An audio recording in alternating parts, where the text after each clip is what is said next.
bit is to check that someone online can hear us. If you could confirm with a thumbs up so that we know that you can hear sufficiently online. Oh. I know. Andrew Hedges, thank you, Andrew, for putting this one up. So he's there for us. Okay. So the agenda pack and papers have been published as via mod.gov and are directly available from the council's website from the link which was sent out to members. When I invite you to speak, because you clearly state in there who you are, and for the benefit of anybody who is listening to the meeting so that they can identify who is speaking and ensure that you use the microphone if you're in the room. Can I warmly welcome everyone, members of the public, media and members and officers joining us today. Just be advised that the meeting is being recorded by the council. Finally, as we now are using agendas electronically, could you please kindly, if you're making specific points, refer to the page in the published agenda so that we can all keep up with you and know where we're going. Just for housekeeping, we're not expecting any fire alarms. But should this happen, please follow Democratic Services colleagues and they will lead the way out of the room. Thank you. Item 1 of our agenda then is apologies for absence. And if there are apologies and substitutes, can we cover that at this point, please? What apologies are we aware of? Are you she? Microphone. Microphone. We're aware of Councillor Nick O'Donnell. Yeah, please. Councillor Peter placed there, and I'm substituting for it. Thank you. Are there any other apologies or substitutions? Chair, if I could just say Councillor Heather Shearer is attending. She's been at a previous meeting on Peace and Crime Commission work. Thank you. Okay, moving on then. Item 2 of our agenda, declarations of interest. This is the opportunity for members to make any declarations that are relevant to the current agenda items that are different from those already declared on their register of interests. Silence, that's what we like. Public question times. I'm not aware of any members of the public or public questions. So we move on. Item 4 of our agenda, which is going to be, bear with me because my schedule missed one. Yeah, so item 4 of our agenda, public question time. Item 5 is the DSG. So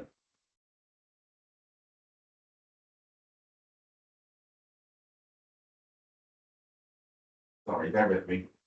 My agenda is slightly adrift. Bear with me a second then until I find mine.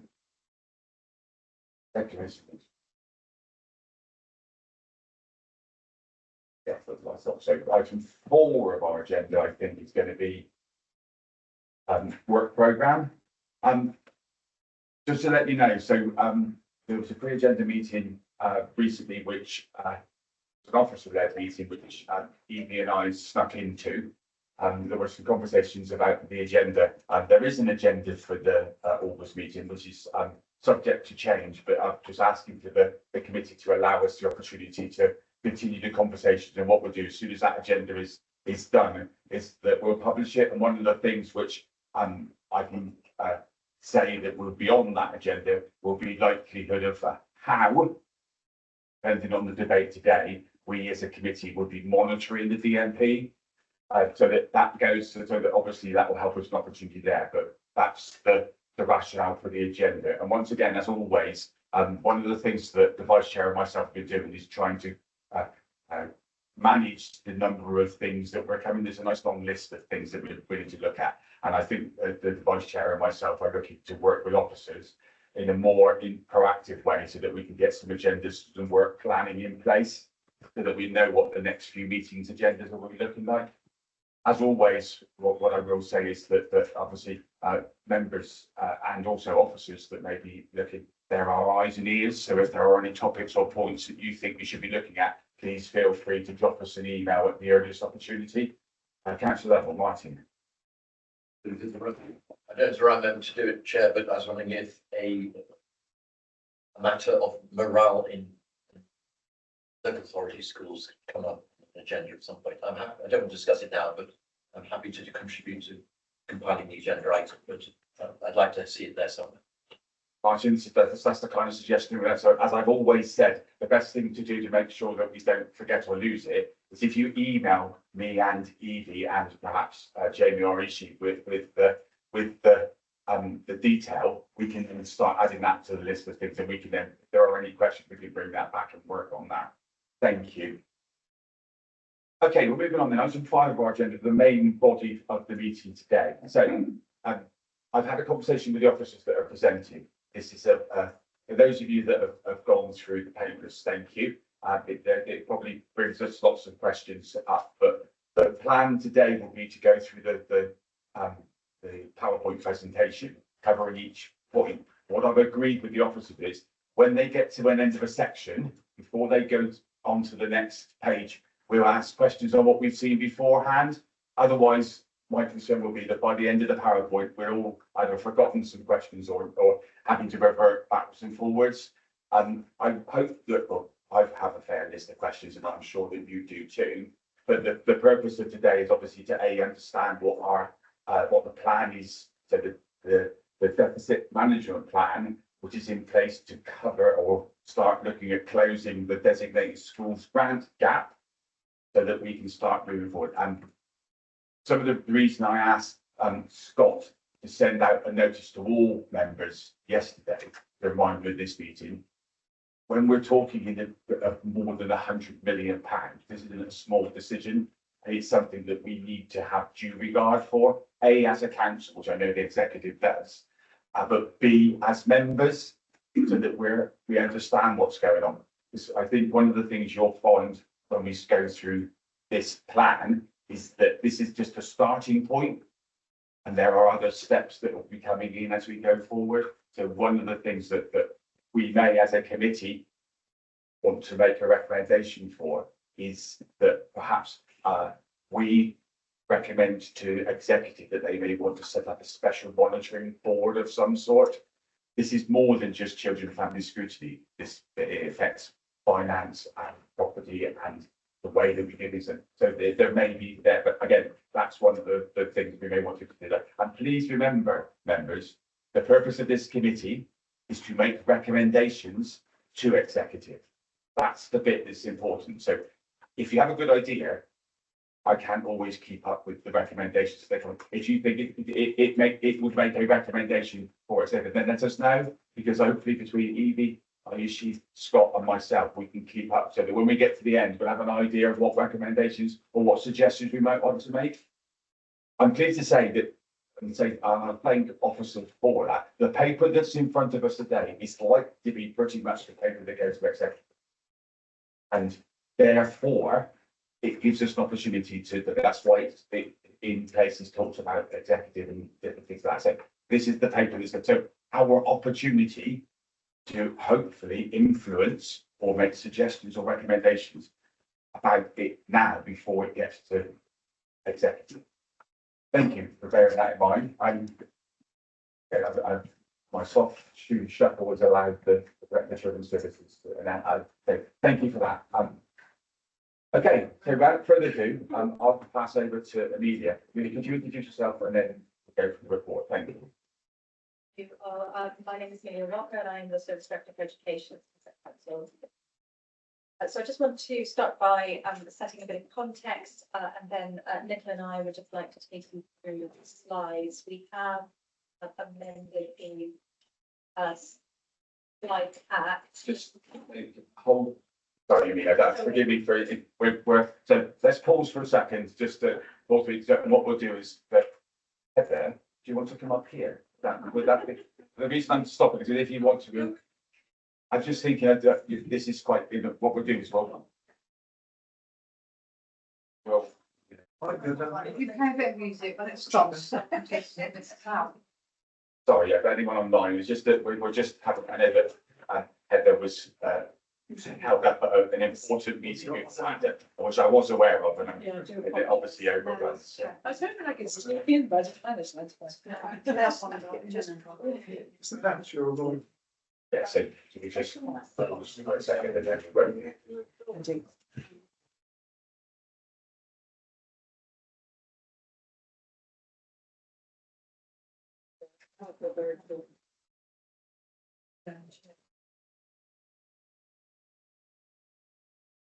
Pages there on the thing, so. That's impressive. Thank you.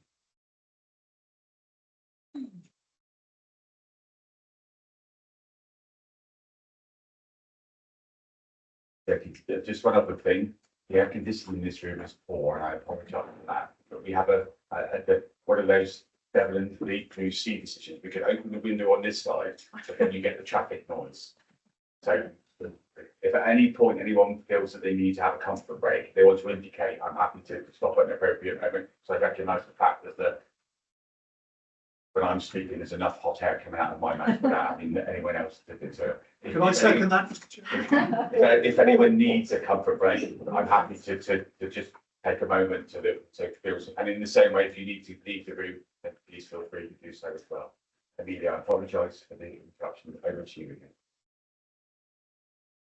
Thank you. I just want to just set the scene briefly, and then we'll take you through the slides. We have added just a few financial ones, so an opportunity just to look at those and look to take us through those. But as Lee said, just take your questions as we go, rather than wait at the end. This is very, very dense. There's a lot in it.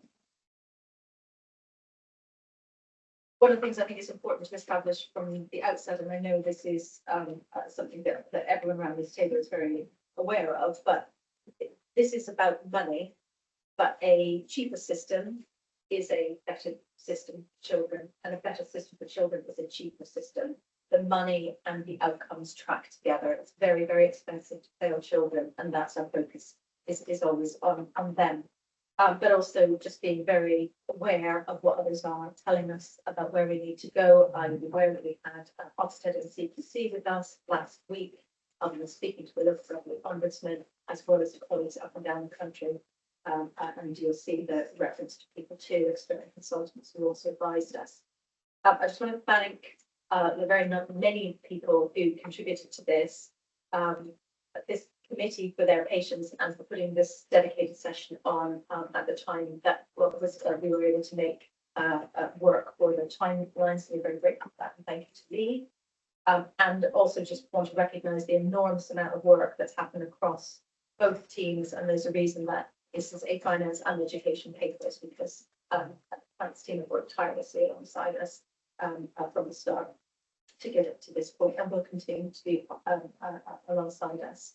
But also just that this has come not out of from a darkened room, but from many conversations with parents, with colleagues, with schools and settings, including people on this table.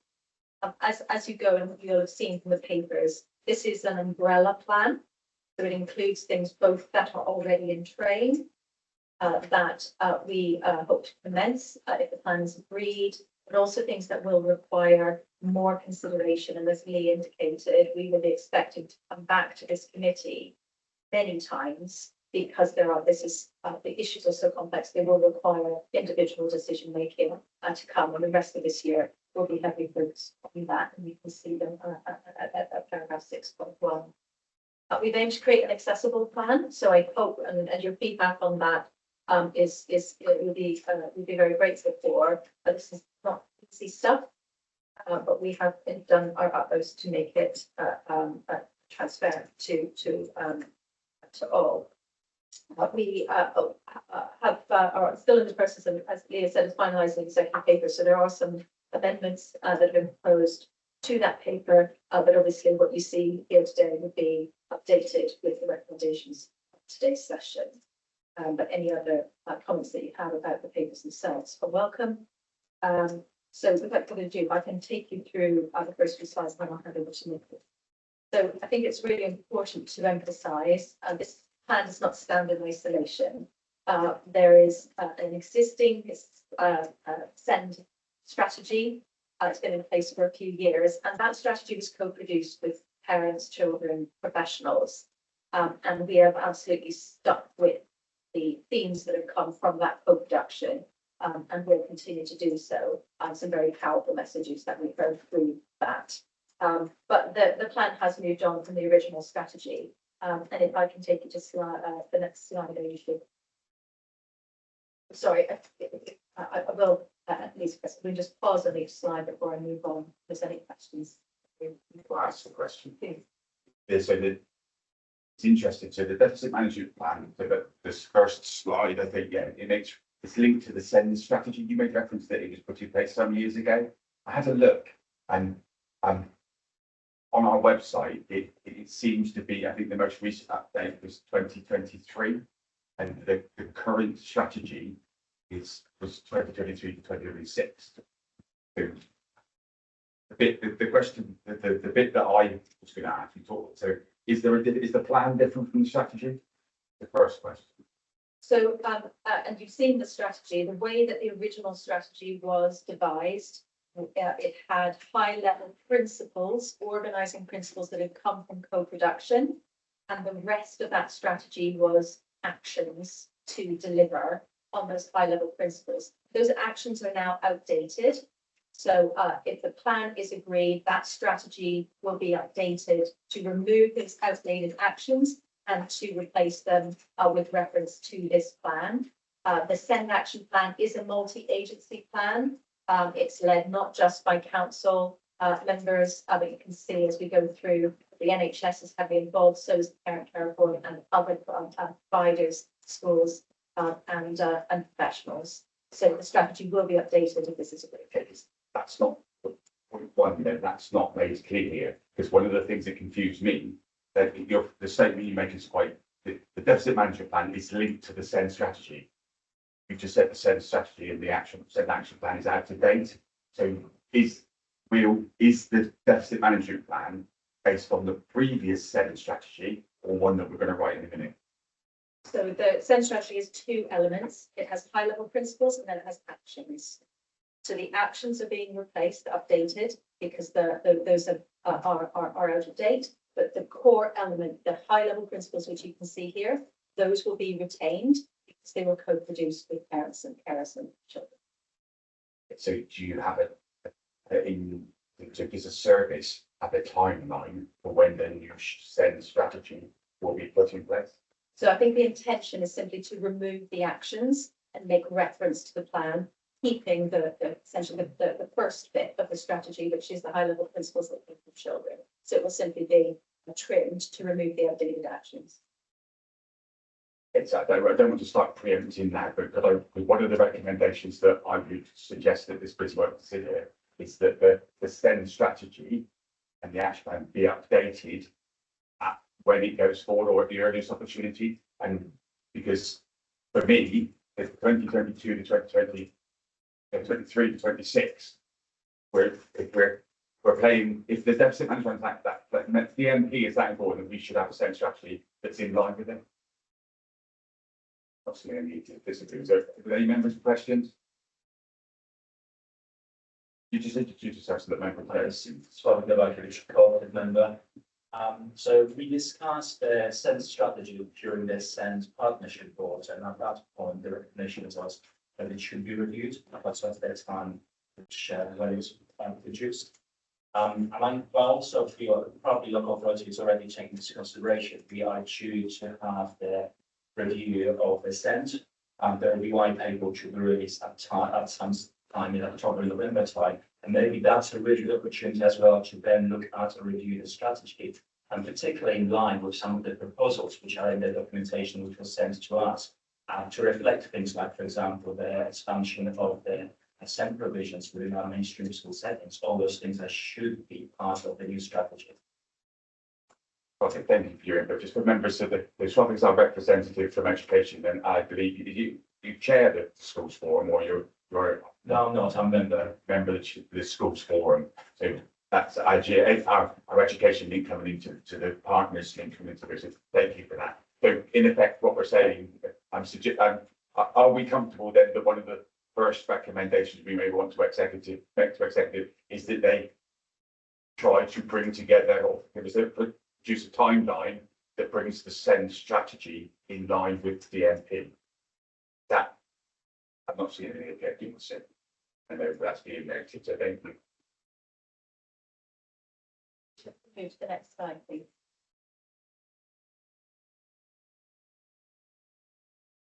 So this plan is a transformation plan. This is not about business as usual, and I think what has become clear to everyone working in the system is that we need to fundamentally change some aspects of how we educate children.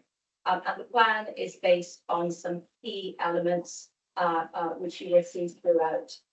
How we share information and our data, our digital offer is an absolutely critical piece. We're very fortunate in Somerset that we have country-leading information sharing protocols and systems. So the Transform Family View system is being funded by the Department for Education for us to support other local authorities to learn from our practice. It's that good. It is genuinely radical. What it does is it takes many different management information systems and it connects them through a single front-facing point. It doesn't hold any data. It's like a window into many different rooms. It's incredibly powerful. And it is backed by very strong and legally credible information sharing protocols, and it's being rolled out across the system to those who need it. Another key piece of this puzzle is working in neighbourhoods and localities. What we're very encouraged by is the support that we're getting across, not just there's not just about education and children's social care, obviously working across children's services, but it's also police. We're making connections with One Teams. It's about our health partners. It's about the voluntary sector who, through Connect Somerset, have been there from the outset. And the really critical piece of this is sharing the same boundaries, so professionals come together and join up so that schools don't need to join up for us. And we're just so encouraged. Our new structures have been in place from the 1st of April, and that's really gaining traction. And will be absolutely the foundation for the very significant children's social care reforms that are coming down the line. Supported employment is a critical piece of this, and I know some of you are very passionate about this. We have, and I think people coming into the county have been astonished by the range of supported internship opportunities that we have. This started out as quite a niche area, but it is huge. And the numbers in terms of success rates are really astonishing. Something like 80% of children go on to permanent employment, and the evidence is that creates a lifetime pattern, including for children with some of the greatest level of disability. So it's a key part of the plan. Flexible education is something that we're developing. We did a public consultation on this, was very heavily supported by both parents and professionals, about thinking more flexibly about what education can look like when children cannot attend the school that they're currently attending. Finally, and the executive have agreed and scrutiny considered the SEND sufficiency plan, the expansion of SEND units, small provisions, specialist provisions for unmainstream school sites. And those are rolling out, and we will have a significant number opening, and it's not far now, in September. The new functions that came through the significant reorganisation starting the 1st of April, and we continue to embed. Those are the pieces of the puzzle, and we'll touch on those as we go. And to Nicola, just to take you through some of the financial elements. Thank you, Amelia. So for those who don't know, Nicola Hicks, Service Director for Finance and Procurement. We can go to the next slide. I've got a question in there on that. No, but that's fine. So, and it looks like already the slide pack we've got the bigger than the one that we have. Apologies, we added some slides to be able to cover some of the finance elements, and we'll return the slide pack that you have just so that. Just to warn you then, so obviously page numbers, basically, your slide pack, it's going to be different than the one we have, or when you go back to it, but then they're going to be in order, so a couple of finance ones added. Okay. Particularly, it was to add more context rather than anything else. Okay, so also a second on, if you go back to the one that we had just before, then the transformation elements, and John had indicated that you want to ask a question, John. Yeah, just briefly, loving the neighbourhood localities thing, that's essential, I think. Question is, I should know the answer, I don't. Presumably this will affect academies in exactly the same way, so it's all schools. but aren't private. I think. Everything in the plan is for all schools, but I'd say it's also important to note this is not just about schools. It is a 0 to 25 plan. So it includes early years settings, it includes colleges and up to 16 providers as well as the independent. Yes, absolutely. Thank you. Thank you for that. Any other questions before we done? I've got one. Sorry, Simon. Thank you, Chair. It's just a question on the proposed localities for send units. It does seem to be a bit of a big area where there doesn't seem much coverage. So if you were, I mean, be curriculum, but if you're in the west, it just seems to be a big area. I know it's a rural road, but even in the east, so something clustering, we either have to go to Axbridge or Yove or Wincanton. Good news is this more of an in-depth look at the localities a bit further on. You hold that question because I think that's a really valid point. But when it's a bigger up there, you'll probably get an answer.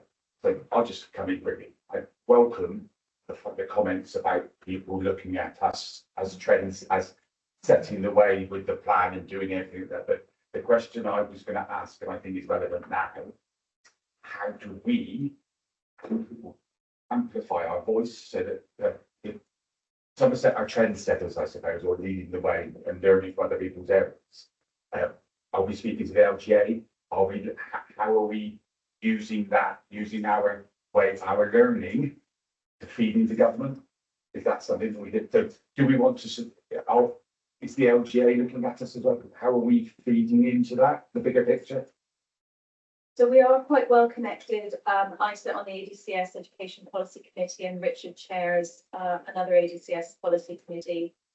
We are members of a number of national and regional groups, Statistical Neighbours group, and we are well recognised and including funded for some of this work. Homes and Horizons has been subject to national awards.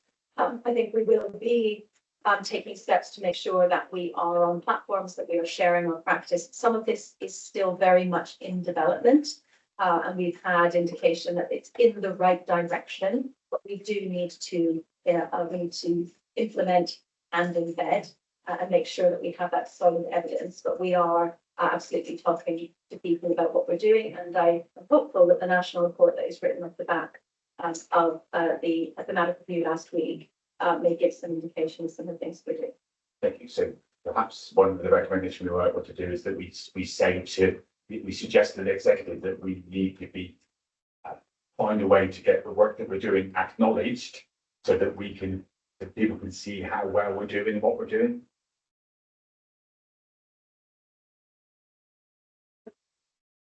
Sorry, I've got Francis. So come back on that. It was just on that particular point, the thematic review, that I was able to attend the feedback. I think you all want executive to see some of the feedback from that, Somerset feedback, informally before the formal feedback. All 6 authorities, that won't be until later in the year. It's really important at this point. And you list about make a note of that and we'll feed that in. I appreciate it. Francis. Oh, sorry, members, just to be clear, I'll apologise now. I'm using first tense because it's easier for me to keep going as I go. So I accept the fact that we're all councillors, so please forgive me and don't take any unintended consequent issue with it. So Francis. Just the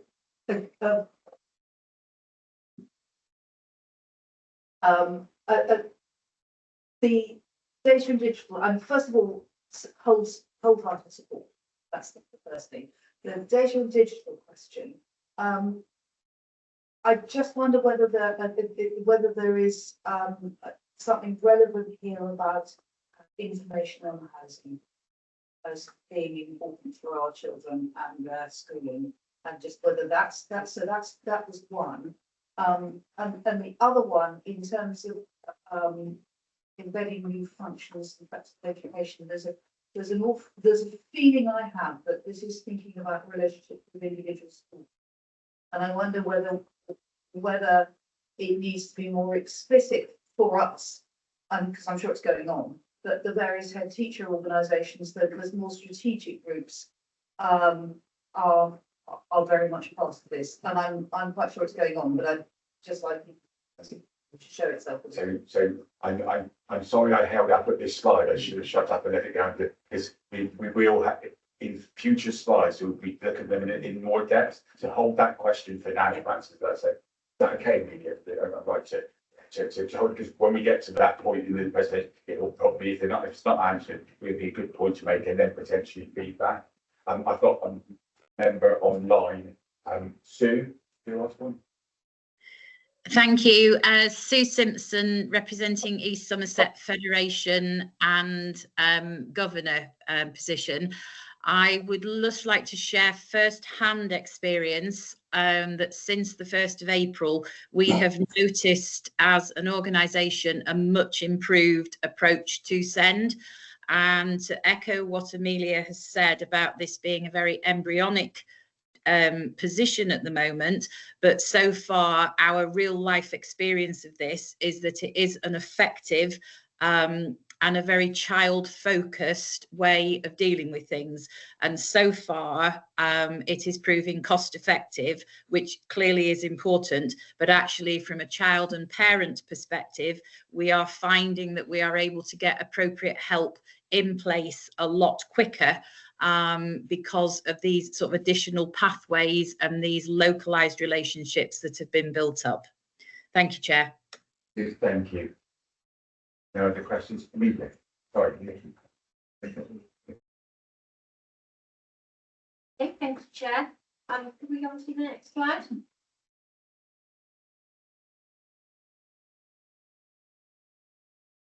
Okay. So I'll run through this table in quite detail, just so everyone's got the same understanding of what this table is showing. So this is showing on line 1, the dedicated schools one that the council received. So you can see there that for last year, we had the 243 million in 2024-25. The next line down shows either the forecast expenditure, which is for future years, but for 24-25, the expenditure was 271 million. And that is projected, that expenditure, as we go up towards 29-30, will go up to the 353 million. So you will see in-year deficit last year, we were short by 28 million. So that's where we've not had enough grant to cover the expenditure that's needed on dedicated schools. So you will see that as we go along, we have a forecast deficit position with no DMP in place. We have the deficit is forecast to be 294 million by the end of 29-30. So that is an incredible figure, non-sustainable, and it is affected by the fact that the government has a statutory override in place at the minute, which means that our deficit that isn't shown on our balance sheet, that override has been extended, but not indefinitely for that period, and I believe only until 28, yeah. And therefore, we really do need to put some actions in place ourselves to try and mitigate the deficit that we've got that's rising in relation to this. I think the other thing to factor in here is there is a white paper coming out in terms of looking at the expenditure that every council is preparing on this, but we don't know the outcome of that, and we can't wait for that. If you look at the next row down, it talks about the DSG investment to deliver the DMP. So as we go through, you will see the plan in place in terms of the expenditure we believe is required to deliver this plan. And the next line down then shows the project work streams in terms of the saving that is forecast at present to deliver. This then shows the next line down, the revised in-year deficit or surplus.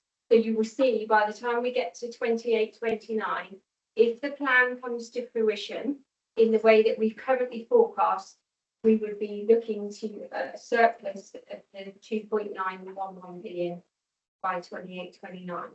However, that doesn't mean that that deficit position goes away. In the next line down shows the effect of that in-year deficit or surplus and how it projects forward. So by the end of 29-30, we would still have a deficit of 106 million.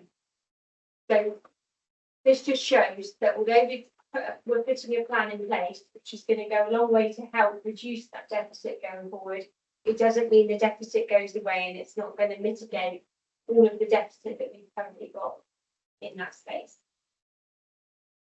Does anyone have any questions in relation to this plan? Councillor Haynes. Yeah, thank you for that. Just a little bit confused on the numbers.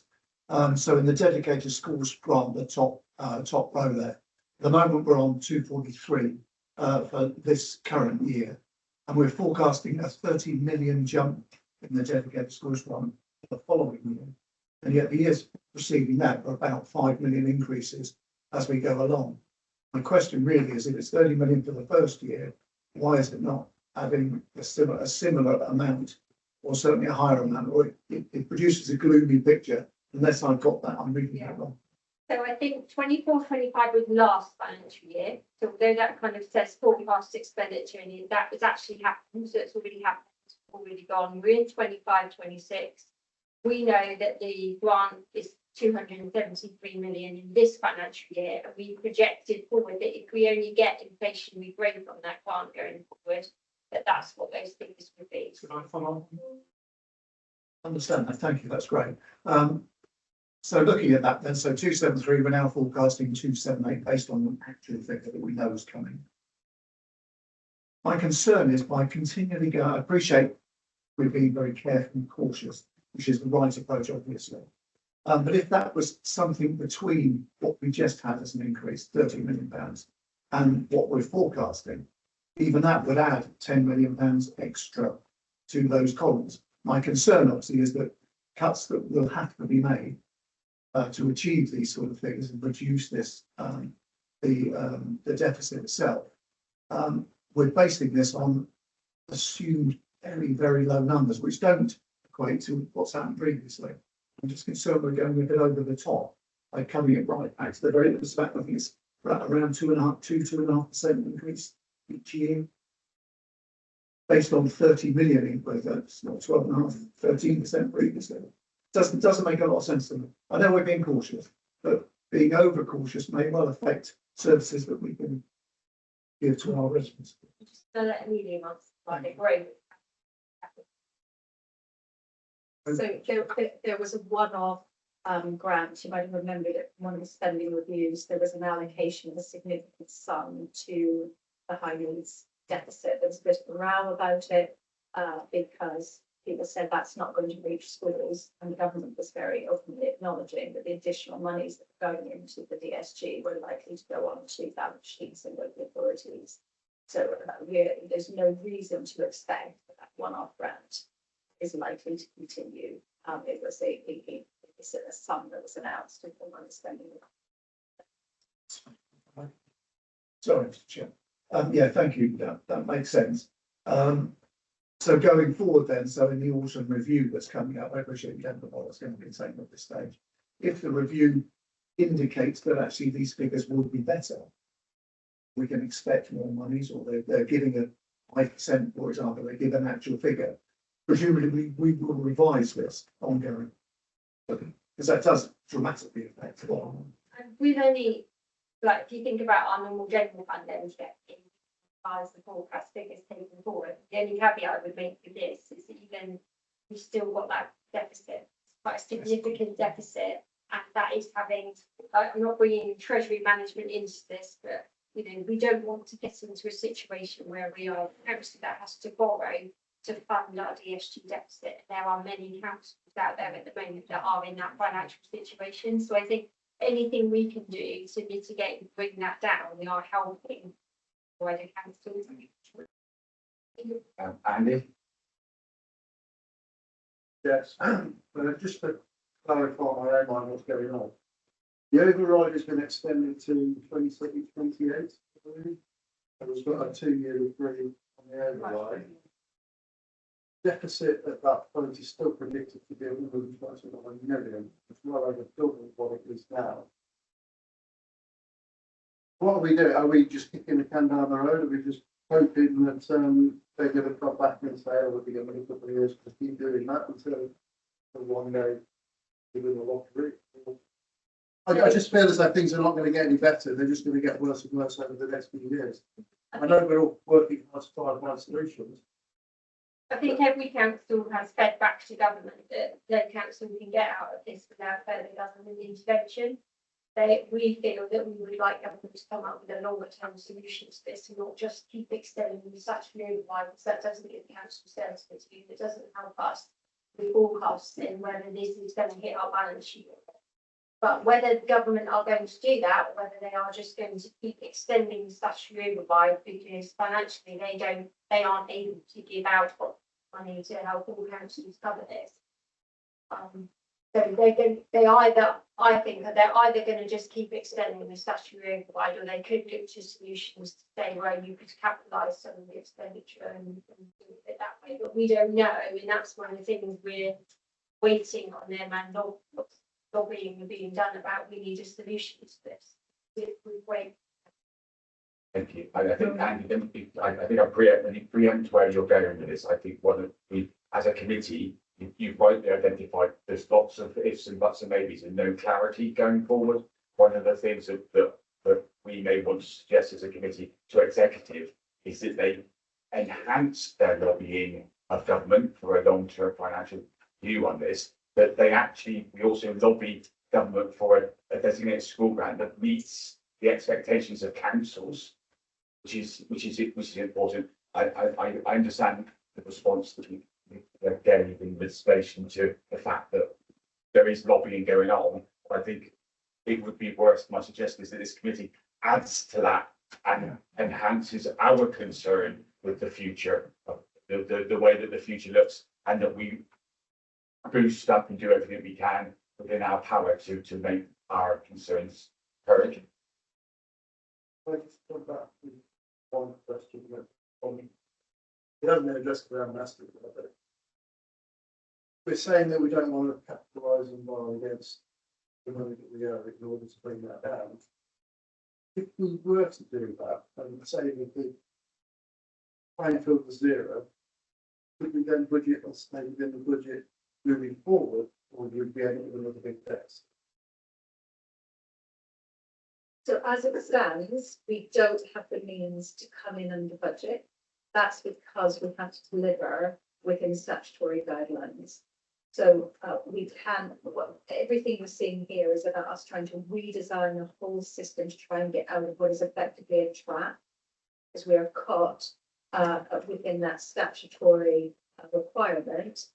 We have to spend the money, but it's not money that we have.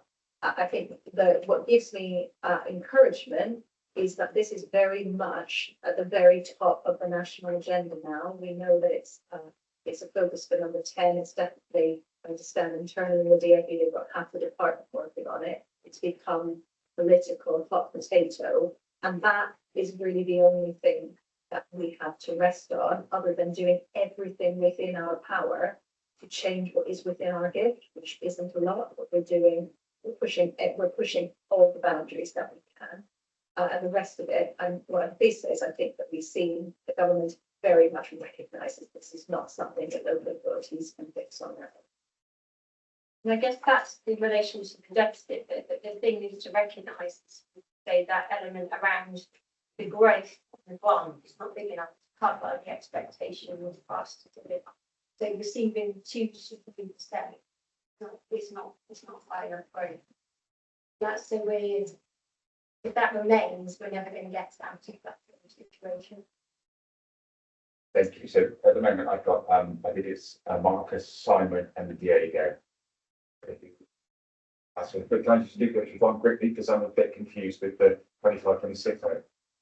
Hillview, didn't we agree some additional funding for the school there that would index? I'm sure it gave an indication that the DSG was going to be take over 100 million nearly.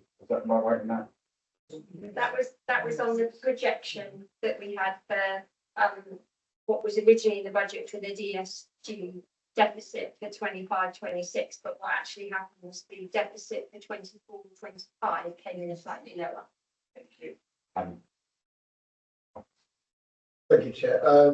Yeah, thank you. I'm looking at the project work streams and the deficit surplus of what's actually happening in 29-30. And obviously there's a cumulative impact, I'll say into impact, but that's quite a large drop. Now, if this was a 10-year forecast, would we be, if you had to do a 10-year forecast now, would that follow it the same way? Or are we just throwing out, are there too many ifs, buts and maybes? And I mean, we're all sat here now talking about government, assuming that in 5 years' time we have a sane government. We might not have the same government after reading that front page of Daily Mail today, which I don't read, I just have to sell it, so I saw it. I try not to sell it, I do push for God. And I wonder, how can we, we're saying making a decision, and it's like, how can we make a decision? We know how difficult these budgets are set, and it looks, that's quite impressive that you can do that. So that's that. The question, I suppose, is if it was a 10-year budget, would you foresee it carrying on in that direction? Just before, I'd like us to try and keep within what we've got in front of us today is massive, and we're just looking over it up to 2030. I don't even know, but we can't even guarantee what's going to happen in the next week, let alone another 10 years. I quite like when you said, are there too many if, but, maybes? Probably at this stage.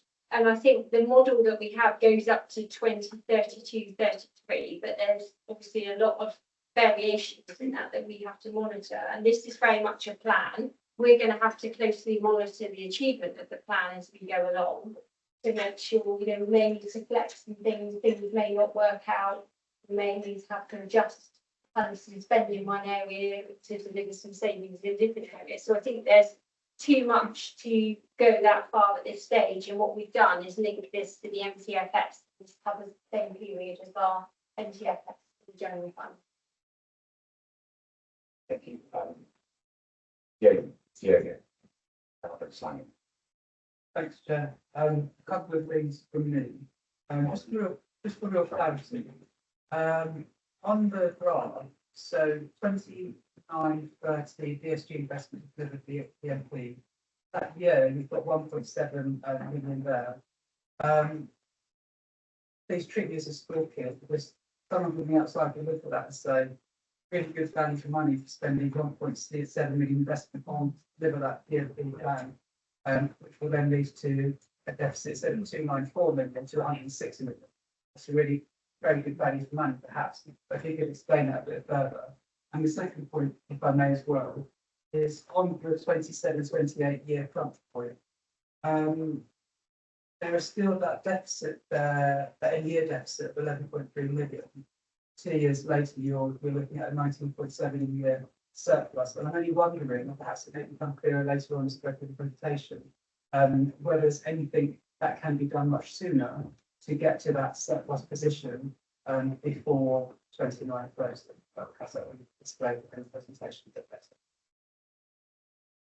I'm happy to summarise. I think the key issue in terms of timescales is that the driver of cost is where children go to school. And once a child is in a school, it is highly unlikely that they will not attend that school any longer unless something breaks down. So very, very high cost placements quite often need to time out in terms of that child aging. So there is quite often a hard limit on how quickly you can go your cost base without harm to children's educations. Now, that doesn't mean that there aren't potentially arrangements which aren't delivering for children, for families, for their education. Part of the plan is about considering those to see if there's a better arrangement. But that is effectively the break on accelerating that process. I think if I could save your first question to we've done some other slides, then it might answer it more. I think. Thank you. Thanks, Councillor Simon. Thank you, Chair. My question again is around project work streams. I might jump all around the place, but my brain's got a lot of questions. Yes, little brain. with the potential savings going up to 79 million, I just wonder, obviously, we're going to see how what's that's based on. And it is more for big savings suddenly achieved. And there are lots of ifs and buts, but isn't any of this based on what we know from existing councils that may have already implemented changes? And also, if I was central government looking at our forecast and saying that by 29-30 we might have a surplus of nearly 20 million, I'd be saying, well, why haven't you implemented that sooner? Because there wouldn't be any need to bail you out if you've done your job properly in the first place. Yeah, was that? So I think some of that might become clearer as we go through in terms of the saving there and the deficit. And I think some of the other appendices show that breakdown of investment and that savings required. I'm not sure there's any council out there that isn't trying their hardest to try and reduce the deficit. We brought in some external help people too, who worked with us to come up with the TMP, and they brought with them the experience of what they've seen other councils implement or other councils were undertaking as business as usual, that they made suggestions to our children's team about whether we could change our approach or we could implement things in a different way. And that's largely what the DMP plan is. And that's why it's taken so long to bring before committee, because there is a lot of work doing and going to get a shared agreement on what could or couldn't be delivered and how it's delivered. The thing that I would add is, I think it's pretty clear there are no local authorities nationally that have achieved dramatic reductions rapidly. There are councils that started in a stronger position, and our education system is improving, but from a low base. So that's not a strong starting point. There are councils that have implemented some things that are working to an extent, but we're not aware of any local authorities that have dramatically, rapidly reduced their costs. Thank you. So I've got Francis and then Rosemary, then I'm going to move on to slides. We are, otherwise we'll be here at 5 o'clock. I'm sure most of you will. I just wanted to come back briefly on this is about children and their education and their needs, as well as about the money. And if we suddenly had an excess of money that wipes out the deficit completely, we would still be doing this, because this is not about taking cuts and we take fewer cuts if we have more money. This is about we need to do this. And can I just make sure that my understanding is right on that? Yes, I don't think there's anything in this plan that we would roll back on if we suddenly had a windfall of an extra £100 million. Probably do more of it and do it faster. Because, as I said, and you know this, Francis, from your work in West Somerset, the system isn't working for parents, families, and children, and that's not because we failed in Somerset. It's because the national system is not coping with the need that we're seeing now in the classroom. So we do need to change, regardless of the money. I think my priorities is if the system was working better, then our budget would look better as well. Thank you. Rosemary. What I wanted to ask a question about is that I read the papers and it struck me that if we can reduce the reliance of out-of-county provision, we could reduce the deficit. So if we are sending children out of county, it's costing us a lot more than keeping them in county. So what are we going to do about that? How can we help children with these problems within the county without sending them to Timbuktu, which is what I could see? We have a really tiny number of children who are out of county, and quite often their needs are extremely complex. The driver of overspending is children who are not in their local school, but they're not leaving Somerset in the main. They are in independent special schools within our borders. It's the average cost of attending one of those independent special schools is in the region of £70,000 a year, and transport is on top of that. So we do have children costing in the region of £150,000 a year, which is, if you consider that the average child receives in the region of 4,000 to 5,000, is one of the reasons that the budget is under such pressure. So the key thing in this plan is to create special places in our local schools so that children can attend, particularly their local primary, and looking at other solutions in the secondary space. They can attend their local school, receive a special education there without having to get onto bus and travel an hour or go to a very, very high cost place. That's the core. Going to move on, but forgive me, I'm just going to get on my soapbox for a second. It's not the young persons that are causing the cost, it's their need. This was it. So a bit like when we talk about care, it's talk about placements rather than a young person costing us £150,000, because that's not the young person's fault. That's the young person getting the appropriate education and support they need to allow them to become educated. I know you know that, but I'm saying that out loud now because I think it's important that we recognise that. So thank you for the question. Okay. Carry on. Can we have the next slide? So, this table shows the People 2 recommendation. So the People 2 recommendations are in your slide pack, so they are Appendix 1. So we just listed out here the recommendation, the part year being we are asking for some investment for 25-26 to enable us to start the action to complete some of these recommendations. So the first column shows the part year funding that will be allocated to the DMP. And then the second column shows the full year, and it shows there's an ongoing cost for some of those recommendations for the ongoing up to 1.722 million. The next section of the table shows the funding source. So there's some existing funding that's already in place, especially for 25-26, that can cover 419,000 of that expenditure. And the growth in the DSG expenditure is 426, and then there's general fund expenditure request of 455,000. So the executive are being asked in the decision paper to agree for 455,000 to be moved from corporate contingency and allocated towards the DMP to enable that funding to start to be spent to enable these actions to go forward.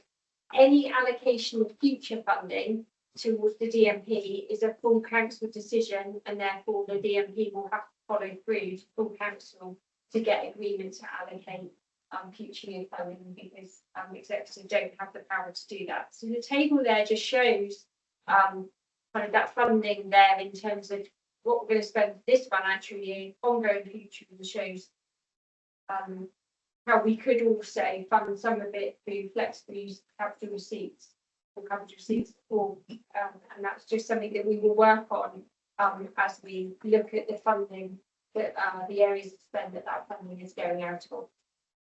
Does anyone have any questions? I put it, if I ask to put it into the revenue terminology for a second. So the budget for 25% was agreed by full council. That's am I right in saying that to implement the first stage of this plan, executive are being asked, or it only costs in the region of 1.722. For 25-26, it will cost 1.299, of which we can allocate some existing funding sources, and therefore we're only asking for expenditure of 455,000 through the general fund, and then DSG expenditure of 426. So basically, the new funding that is being attributable to the 25-26 is the 881. Okay, so with your finance hat on, is this proposal acceptable to our finance team and in effect achievable? Yes, it's very acceptable, and in terms of we've done a lot of work with Amelia and her team around how that expenditure will be used and a lot of challenge around could we do it in a different way? And actually the timing of that funding, and we're going to be working with the this team. Some areas of expenditure within the DMP will require business cases to back up that spend. Thank you. Members, just the reason I'm just making that point, as obviously we were, as we indicated, that this was coming to us a few weeks ago, this report, but there were issues about getting this agreed. So to hear that finance are comfortable with the direction of travel is good to hear. So Yeah. thank you. Yeah. Thanks, Chair. Just noting that the people to recommendations that sort of linked to, haven't had a chance to quickly see what it is that we want to do this next year. Apart from strictly 179, number one is to recruit a new head of SEND as soon as possible. So it says, I'm just wondering if there's a timeline as to when that can be achieved, because I suspect that the success of this plan is largely down to having that person in post. So obviously the timeline will be constrained by the ability to release the funding, so that there'll be a decision required for council. So we are working to that timeline, but we are liaising with HR colleagues around resourcing to make sure that we can move as quickly as possible. But we are also having informal conversations with potential candidates just to try and get some capacity as quickly as possible. And there are interested people in this in the system. So we're doing from a professional HR perspective the kind of things that we can do, supported by our colleagues to accelerate that process. But obviously we have to follow the requirements to the approval. Thank you. Please continue.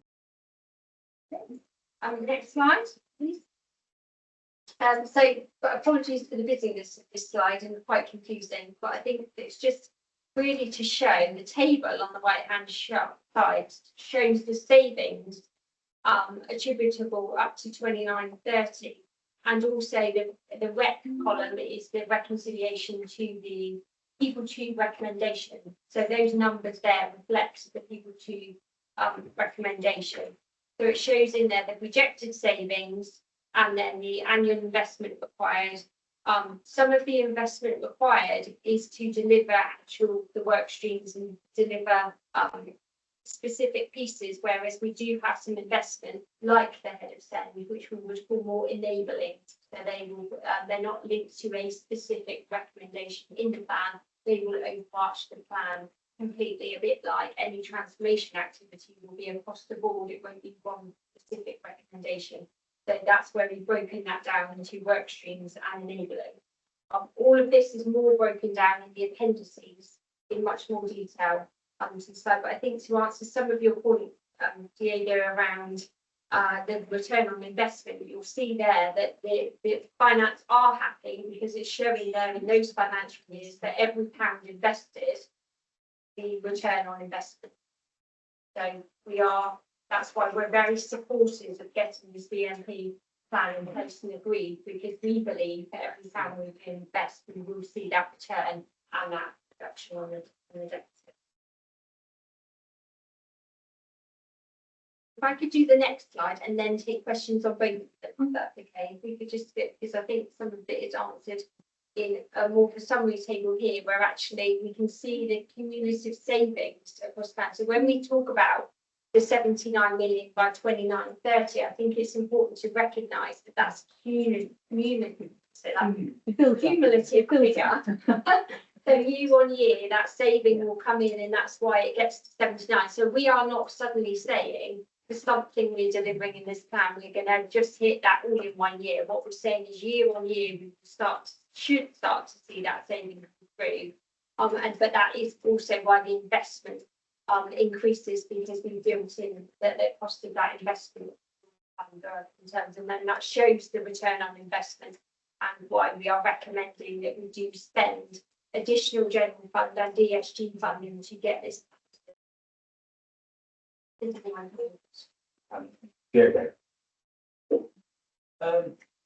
That's more of a comment than a question, really.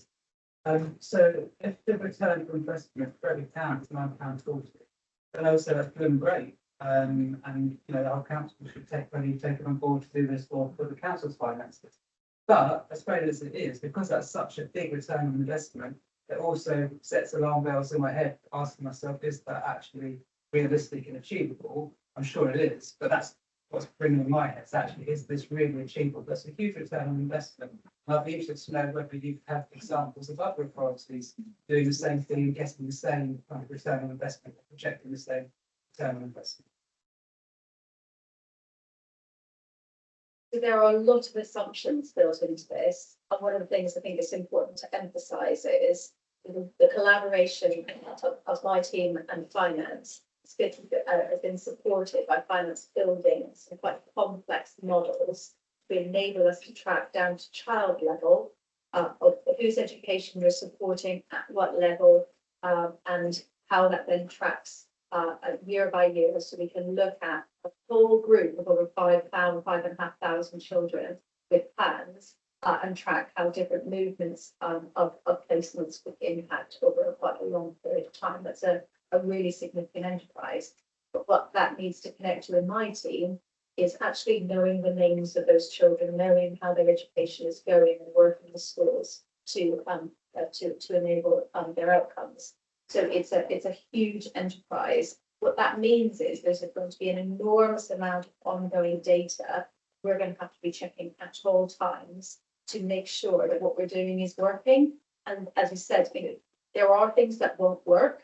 There will be things likely that work better than expected. So this will be something that we are continually reviewing, as you do with any budget management, and we will get better as we go. But the reality is that it should be possible to educate all our children within the envelope that we have. That's why the ROI is so big, because we have a trajectory of understanding. But it should be possible to bring that with a manageable level. That depends on us settling children into succeeding in their education the way they want them to. If I could just add, I think Amelia would add to this element that we have to come back with some further changes to policies and different projects that may come forward, and that may require further investment. So we may see that figure change. We're not, when we talk about closely monitoring this going forward, when we get agreement on this, we are going to have to be all over it in terms of finance, and obviously tracking all of this really closely on a monthly basis. We've had a financial modelling post in who has done this in other authorities. It's extra resource that we brought in, and he's worked incredibly hard to do the modelling on this and has seen similar investment in other councils to deliver similar return. And it's all about building capacity to enable change to be made. I'm conscious that we're covering this slide's covering lots of points which I was looking to pick up, and Councillor Hadley and Councillor Rodriguez have rightly identified. So one of the things, the recommendations that we might want to consider at the end is how this is monitored and the reviews are taking place. So I'm taking your point, and I think that's going to be one of the big recommendations that we make. So I acknowledge that, so the monitoring and the review. But the question I was going to add in the first instance, building on what Diego and Andy has said, and picking up on the trajectory here, I'm assuming that's a managed bit, and then thank you, Amelia, for your answer, because I was going to say, are we able to include in our review a potential to say, let's bring this investment forward because it will make the trip quicker? Is that, you see what I'm saying? So getting in 2930 to make the savings, is there a review process that could potentially bring some of it forward to say, hypothetically, it's going quite well, executive, if you let us have this amount of money, we can make that trip quicker? So in at paragraph 6.1 in the papers, we outline, we detail those things that have already been agreed that we're working on, but where we are anticipating that policy change will be required going forward, and potentially additional resources. And the purpose of that is to recognise that some of these areas that potentially we could accelerate will need an individual focus in the coming months. And there may well be other areas for savings. I certainly believe that there are. There may well be additional need for investment. I think certainly the indication from other areas who invested heavily in supported employment is that the return on investment around supported employment is really, really quite significant. That's quite, and we've only just established a permanent team in that area on the 1st of April. So we are anticipating bringing back a paper in the spring when we've had 6 months of data from their impact to look at whether the additional investment would bring additional savings in that area. So that's one example, but there are other things. I certainly think that there is potential in the area of alternative provision and how we fund schools, potentially additional savings, but that may require additional resources to realise those will be coming through. That it triggered my ears. Was that 6.1 or 16.1? 16. That's what. Thank you for the clarification. And that answers one of my other questions here. I'll say it now so that it can be recorded in the minutes. And you sort of answered it, but the report seems to indicate the start of many changes to this service.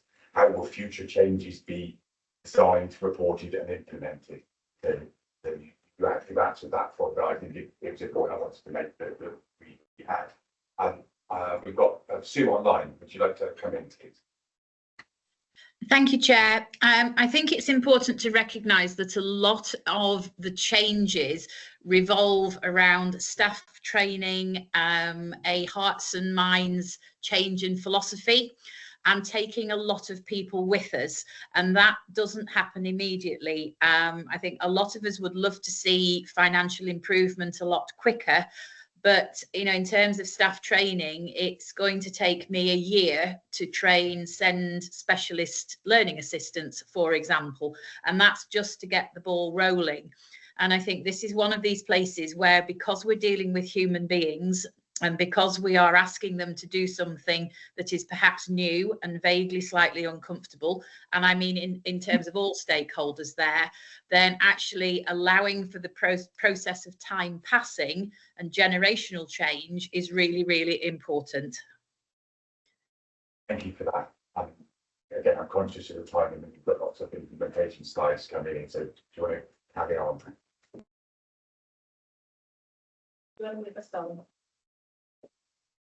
So, as we said at the beginning, the SEND action plan is a very, very comprehensive plan to deliver the transformation.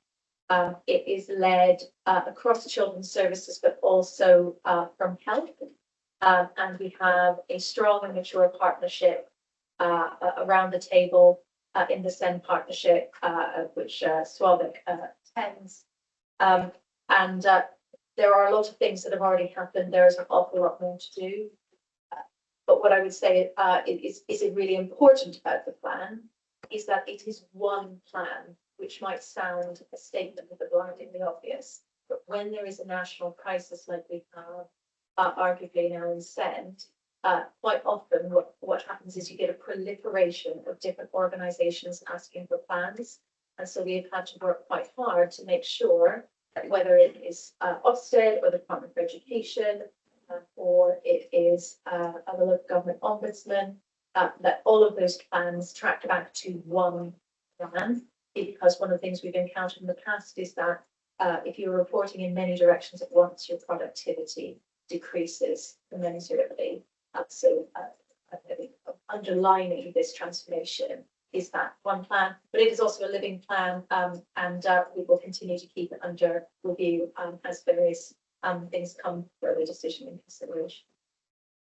Questions about? Thank you. I was going to, at this point, talk about the oversight and the scrutiny of the decision. You've already seen the breadth and depth that this is covering. One of the things that as chair and vice chair of this committee, we can see in this, that it's bigger than just us around this table.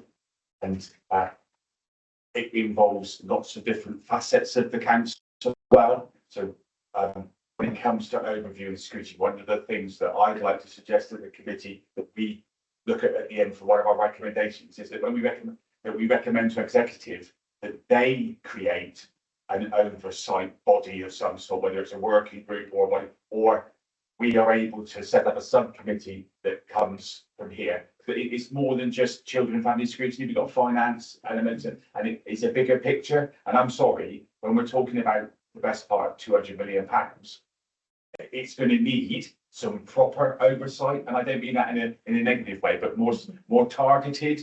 So my suggestion is going to be that we make one of the recommendations to make executive. I'm not sure how it's going to work yet, and I'm not sure whether they do, but we acknowledge the fact that it's bigger than just us.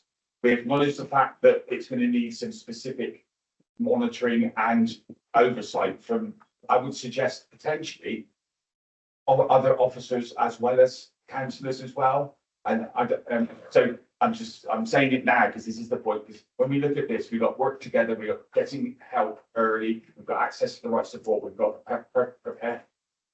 preparation for adulthood, and that's with all the finance elements attached to that as well, and the policy development. Because one of the things I want to make sure that we try to do as a street is keep up with the changes, because I've written down that this is me just using my words. There's a potential for making policy as we go. We make that. We need to be more observant than that and more managed than that, so that we can keep up. So one of my suggestions is going to be that we make a suggestion to the executive that they want to consider how they do it. And just to explain a little bit my rationale, for the last 18 months, 2 years, executive have asked all of the individual scrutiny committees to monitor the overspend and the replacement for that. And that was a hard job just on its own for children and family scrutiny to be able to do. So we may need to push back a little bit is to executive. That's why I'm making that point now. So please disagree with me if you want. So I'm seeing lots around the room. I'm just thinking, okay. So there's a question. So Suave. Just wanted to add, and I would absolutely agree with this, that there has to be some form of monitoring body which will be overseeing everything, but it will have really great opportunity as well. Hoping that people who are developing the policy will take this into consideration, that we have lots of different groups which are driving lots of things forward, but not always working towards the same aim. And therefore we are very disjointed. So we have really good opportunity which could be linked very well with the first part of the conversation we had around this sense strategy. Once that's reviewed, that gives a really good direction of travel for everybody, and then that can be disseminated into other groups and make that work more coherent. But what I feel is really very important that we have a quality assurance process within that as well. We're talking about the whole plan of savings and recovery from the deficit. It's very much underpinned by the opening the cent basis in the schools. And yet, we know very well that there is a lack of expertise in some of those places. So how to assure that, and how the plan and the strategy resolve this, and how to then the local authority has the confidence that the bases are successful, because there's nothing else worse than opening those bases year 2 years later being unsuccessful, and then will not have the impact which desired. I'm just thinking about that quality assurance development, how that works together with the strategy. Perfectly add on. So I think just on that point, in reflecting some of the conversations we've had with you, Suave, and with colleagues from the Special Schools Association generally, the role of special schools in this transformation is critical. And that is one of the lines that we are proposing in terms of the overall investment, is to secure that funding in each locality for that special school support. And I know that's something that has been raised by special school colleagues that they think is critical. I think from an education service perspective, we would agree.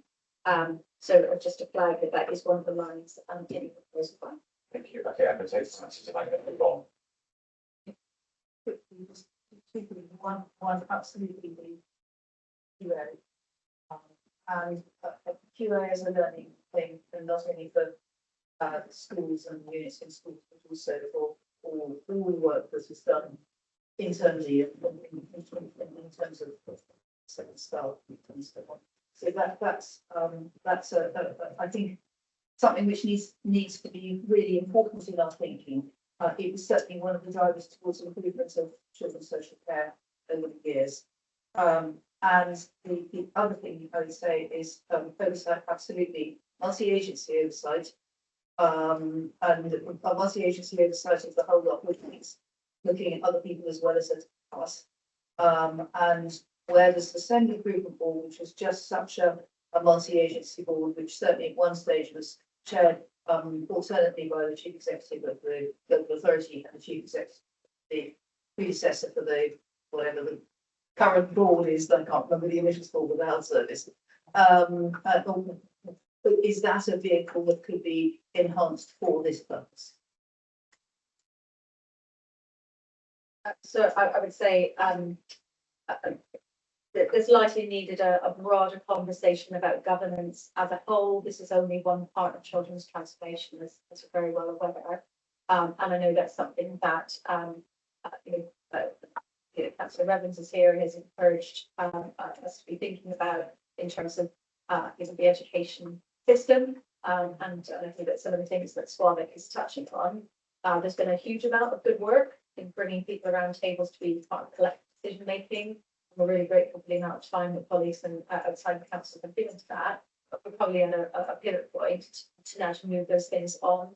And I think there's a timely moment for us to say, how do we make sure we have the right people around the table to provide both that challenge as so it's genuinely system led? Certainly I meant to include stakeholders and partners in the scrutiny process, so noted. Thank you. Moving on. So if I can just run through quickly what comprises the working together element of the plan. Alternative provision and independent non-maintained special schools are an absolutely critical element, not only because they provide for some of our most vulnerable children who need something different, but also because they can collectively represent one of our largest areas of expenditure. And the critical thing is about understanding what good looks like and what good value looks like.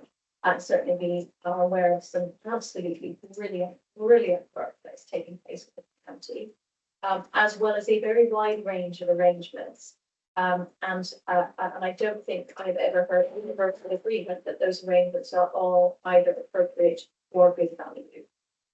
And so it's we're very hopeful that executive agreed we can implement a dynamic purchasing system for alternative provision. And there is huge potential. We just launched a consultation around basically technical reorganization of our pupil withdrawal units. And all of those are part of an overall rethink, making sure that every child has somewhere to be educated that is right for them, but also right for them in a way that gets them progressing in their education, that's getting good outcomes and is affordable. And we have many arrangements that are none of those, or not all of those. And so it's a key element of the plan.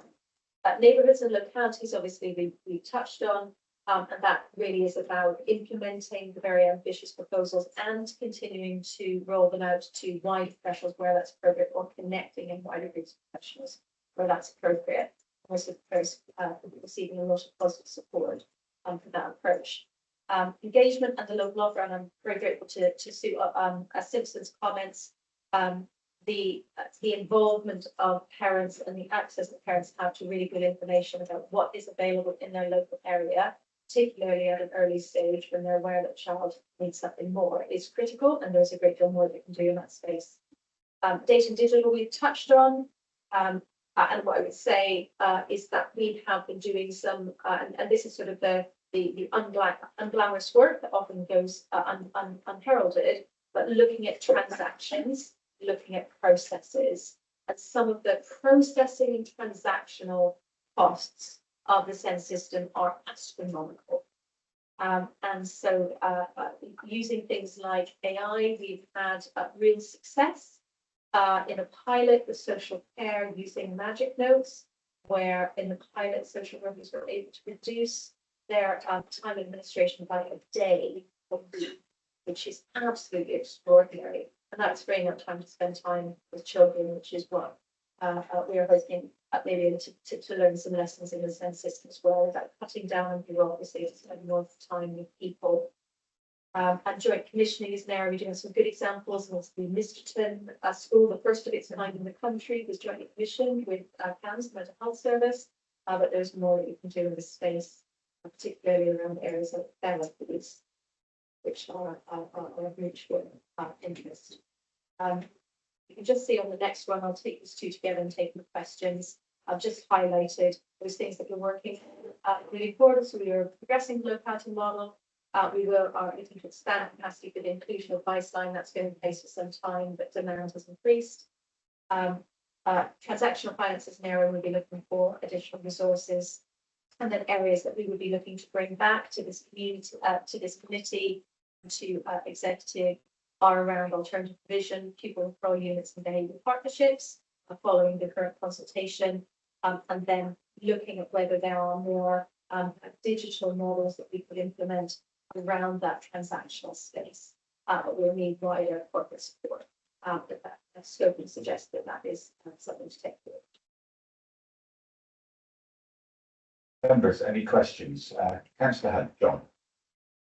Yeah, thank you for that. Terrific news using AI and reducing the admin time by 1 day for each week, which is fantastic news. A slight concern is I'm with you, that extra day and extra periods of time saved should be spent for children. That's really important. I'm a little concerned that the powers that be might think, well, we could reduce that working week from 5 to 4 and perhaps save money. And that is something we just want to make that point. I think we must be very careful not to think that we need to save some money. Well, let's do that because we've saved that using AI. I think that's quite an important point to make. So I can assure you, I've never been party to any conversations where anyone suggested that we take that resource back. The need is so great that what we need is to be able to take that resource and move it upstream into that preventative work, which so often gets pinched when capacity isn't there. So and certainly we have some decision makers in this room, and that's never been any part of any conversations. It's about bringing up capacity to do more of the things that halts those escalations of situations. Just come up. Yeah, and importantly too, I imagine, certainly from a staff viewpoint, the carers viewpoint, having a day with the children instead of not wasting time at doing the admin, must improve their own morale, sure. Absolutely, and I don't think we've ever met anyone on any team that says what I really enjoy doing is writing up loads of meetings, and you're very encouraged, by the potential for our educational psychologists. In fact, I was with them this morning, and they were using Magic Notes to record the session that I've done, and that just means that someone instantaneously can press a button, and then that can be shared with people who aren't able to attend. It's not everything that AI can do. Plenty of things that absolutely must be done in human beings. That evaluation, that professional use of social worker expertise, of psychological expertise, that has to be human. But things that just take up time, like painstakingly typing up notes, AI does much better. And it's positive for AI. But there is, as you want to remember with AI, there's still a very important need to have the human eye look over it, because there's to assume that because I've filled that in and sent it, AI has got it in the right place and implemented it. You need a bit more confidence before that can happen. Absolutely, and I don't think we have any processes that are AI only. That would obviously be unwise. But there are some manual tasks that are simply time consuming. I know, for example, we did some analysis of a survey, and I don't know, I've certainly done this in my professional career, of going through the pre-text comments of a survey and trying to synthesize them. It's an incredibly lengthy job, and human beings, I'm not very good at it. AI does that instantaneously and really quite brilliantly. So some of those things, it's about identifying that thing that is really not, the human beings not adding value, bringing the human being in at the end, to look over that and to make sure that it's quality assured. What I'm making is that you need to remember that human element needs to be looked at it, because there's lots of talk at the moment within the council of things like AI writing the minutes of a meeting. That doesn't always work, because you still need to sense check them, so someone has to read them. That's the point I was making. But just moving on, so just, it's interesting to see that in this particular slide, you're talking about review of alternative provision, PRUs, the consultation that's currently taking place. And I'd ask that this committee, whenever possible, at the earliest opportunity, be involved in that. Just a small point, the review in the PRUs, the first I heard about it was when the consultation was launched. I'm not sure whether any other members of that, so I think it would be helpful if that we, as a committee or chair and vice chair of this, we are kept involved going forward so that we're very clear, because there's one thing that comes out, it's like reading it when I was reading it through the paper, making my notes, another policy, change this, change that, and you need some sort of monitor or way of keeping account until the things are going, because I don't want us to be in a position. The last thing I would ever, and I know it's not something we want, is in a few years' time, someone looks back and goes, we looked at that policy then, what was that? Those sorts of things. So early conversations, please.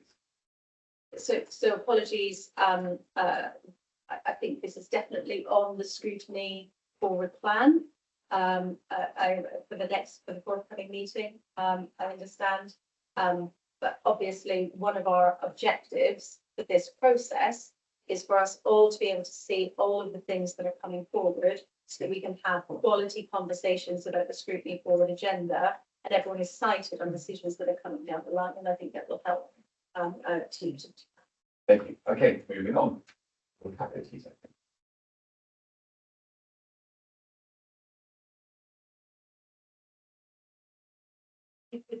So I think just so that colleagues are aware, those are our boundaries.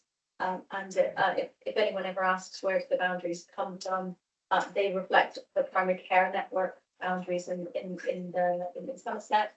There was a recognition early on from Somerset that if you're going to integrate with health, you have to respect the fact that they are not going to change their boundaries. And actually, because we can change our boundaries, it's really important to come around to enable them to be part of that conversation by following the boundaries that they have to use. The black line represents the way that we've cut that for education services in terms of 6 localities that we are now meeting every single week to review those requests that are coming into the schools and coordinate, which is, I suppose, really kind of opening a lot of people's eyes to the kinds of conversations that happen really work in a multi-agency way.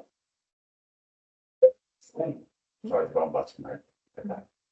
Chair, so that's a lovely time to shut that button down. I don't use it very often. There was a question about localities, wasn't there, Simon or Marcus, was it? Simon. Oh, what's myself now, right? Sorry, Chair, now you're asking me, I forgot my thing. Oh, yeah, geographic areas where the send, sorry, yes, the send localities where they seem to be black for the West Somerset, and also right in the middle, where if you were in Westbury Street, well, you might have a considerable distance to access the units. So the programme of sent units, apologies, is just the first phase. So what we had to prioritise in terms of September opening was those areas that had space that could be renovated in a relatively short space of time. It was ready to be used, and where the school was in a good place to be able to move quickly. So that wasn't every possible provider. One of the things that we're proposing to bring forward as further decision is the rest of that £15 million programme in terms of the government capital grant for SEND, which the intention in bringing that forward is to plot out a programme of SEND units and of other expansions across the next 5 years, covering absolutely every corner of the county. And that really is great, gaining traction. We're having more and more conversations all the time. But the current plan, which is for this September, was based on a bit on experience. And we did try and spread as much as we could, but that there was a limit to what we done in this time. Quick follow-up. I assume that's quite easy sell to schools anyway, because they're living in the schools and taking those children who might have issues out and in classrooms. So we've been, and I think what schools are very clear about this, these are not resource bases. So a resource base that we do have them in the county will be a provision where a child will come out of the classroom and access some additional support before going back to their classroom. But their main task in the mainstream environment. These are special school places. So the one parallel, if you are familiar with Brookside in Street, Brookside has mainstream classrooms and special classrooms, and they're both part of the school community, and you see them both around the school, and they're part of the school family. But it's a very different curriculum. It's a different pedagogy and teaching, and the children with some of them are very, very high levels of need. So this is a different model than we traditionally had in most schools. And I think that's the need that we're seeing is children who need a special school place, but one that is near them. Just quickly, and I apologize, Simon, I jumped again, and it's another slide a bit further on, but but just for some clarity, please. I mean, we've got 6 localities. One of the things that the report talks about is the fact that since April we've been working around this model and the way that so that all of our teams have started to work in that sort of area. Do we have a policy that says that? What is helping our staff understand how the localities are working and how they should be working? So the localities have quite a big effect, but what they effectively are, the policy that enabled localities, and there was obviously scrutiny around that at the time, was the reorganisation of staff. So the big change that we made was to ensure that we had the right number of staff in teams to stretch across 6 areas, and that they had clearly defined roles to be able to come together in a sensible way. So it was the reorganisation that enabled that. Now, the thing that affects the change is the practice. So effectively, the thing that makes the difference is they come together in a meeting. And when they're in that meeting, they're using the policies that they would use in their roles ordinarily. So their roles haven't changed. They're following that policy and practice, but they're doing it together. So it's about how we connect those existing practice and policies in different teams to enable them to make decisions together without changing their core statutory. Okay, sorry, just a second. Forward. Yeah, I think you partly answered that question. I'm just wondering when these units are set up to be part of a single but separate from the school, where's the staffing coming from? Is the staff coming from existing school staff? Or new staff going in, and is the school responsible for getting it? There is a funding model, and that's been devised with some of the schools who are opening in September. So they are being funded at the same rate as a special school because they're being expected to deliver special school education, which is more expensive. The classrooms have 6 to 8 children in them. And there is a comprehensive program of training and development so that they are able to operate successfully with that special school model. It's connected to the government's PINS program, which stands for Partnerships for Inclusion of Neurodiversity in Schools. It's quite a comprehensive program. And most of the need that we're seeing is associated with neurodiversity. So our principal education psychologist has been devising that curriculum, that approach, and supporting schools where appropriate with that. So there's quite a lot of help going in to enable them to do that. They are employees of the school, the staff, but the funding reflects the fact that there is a smaller staff cooperation. Sorry, so you're saying that if there's teaching assistant working in school, they'll also be trained and some of their tasks now and they'll be working within that provision, or I'm just conscious of, sorry, don't just, I should, in my error, I misunderstood Simon's question. We're talking, in a couple of slides time, we're talking specifically about the special units in the schools. Some of the points that we're asking questions on may be covered there. I apologise. I don't mean to cut you off, but just conscious that we may be repeating it again later. So I'm just covering that, but I don't know if Andy put his hand up and John wants to speak, so, and Liz, so do we? Wonder. Yes, relevant to this slide that I have. Assuming a child lives in West Somerset, he or she moves to Bridgewater, the Bridgewater area. Map here from 11 to 1. Is there a danger in any way that he can slip through the net because the team in Bridgewater hasn't picked him up? Was this where the big round table, everyone meeting together, can pass those notes on to each other to help them? So in the main, the focus of the conversations are on the basis of schools coming to us and saying, we need your help with a situation around a particular child. So at the moment, that works primarily reactive because all of their capacity is focused on that, on their active space. The current consultation that's been launched around the people referral units is about this point about making sure that we know where every child is. So theoretically, every child should be on the school roll. So they move from one school to the next. There's a formal process for that. The reality is we know there's an awful lot of children who are not on any roll at all. And that's one of the things that we would be proposing to enable if the consultation then is adopted in the decision would be to create a local authority role so that children who are not on roll could be taken on by the people referral unit. I say local authority in there, but to be the people. So I think there is a real issue around children who have the potential to be lost in the system because they're not on school roll. If they are on school roll, we track that quite rigorously. If they are simply moving address, the locality has tracks children not on the basis of where they go to school, but where they live. And that's to enable us to make sure we're having that conversation with also children's social care operates on that basis rather than the school. That's right. Liz, did you want to come in? Sorry. I may, please, Chair. We've brought into the conversation the capital expenditure, so the big investment, because that is included in appendix.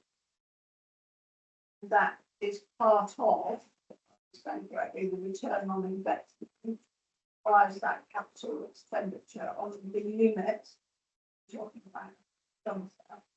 I just wonder when these papers come to executive, some way, Nicola, that it can be clear where that is government funding.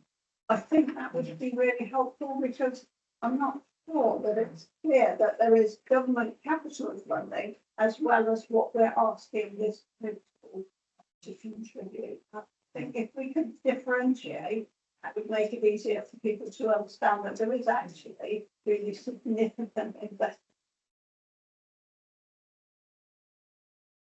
Thank you. Yes. Andy, yes. Just very quickly, I mean, most times we've seen so far go up to 2930. So are we envisaging by 2930 that we would have enough school places across the Somerset for all the children that need them? So we are preparing to bring back a specific piece looking at that 5-year capital plan. That's quite a big decision. We've obviously only had to see them in the first phase, but absolutely what we've been endeavouring to do is to create as many places as quickly as possible because the financial ramifications are really significant.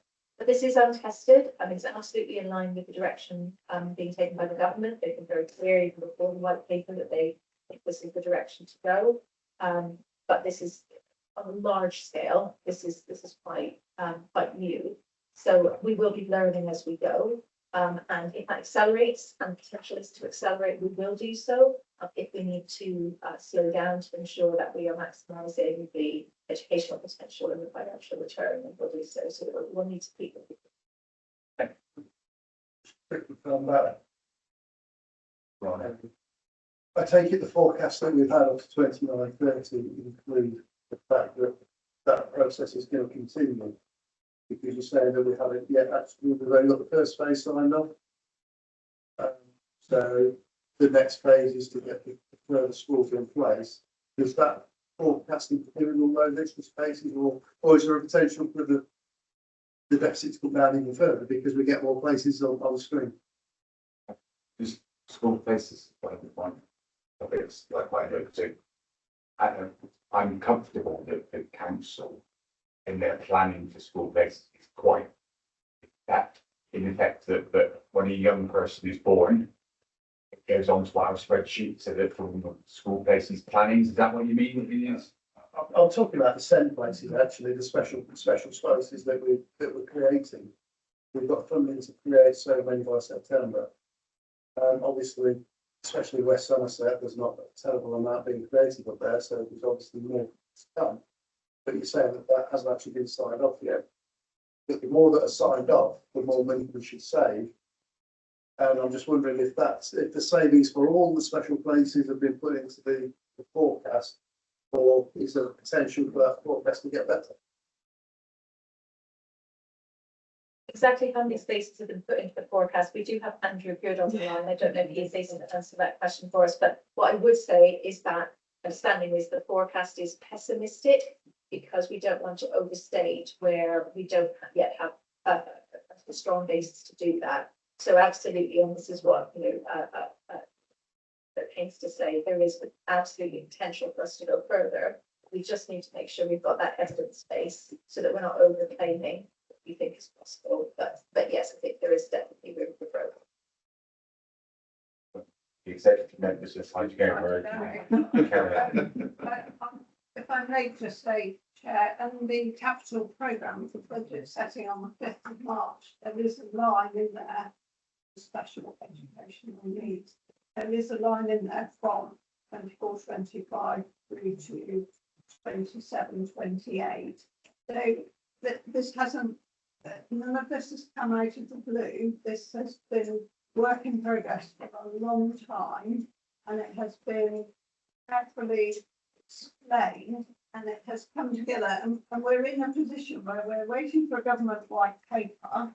We've got your very good points about the same strategy, and we've got this plan coming forward. This plan will, I'm absolutely convinced, feed into the government.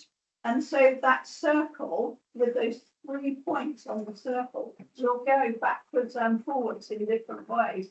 I just commend Somerset actually being ahead of many other places, and in some places I think even the government thinking. I think Somerset is forming government thinking, and that is the reason why we're not getting it in the order of government white paper, SEND strategy, deficit management plan, which is what you would expect in any other world.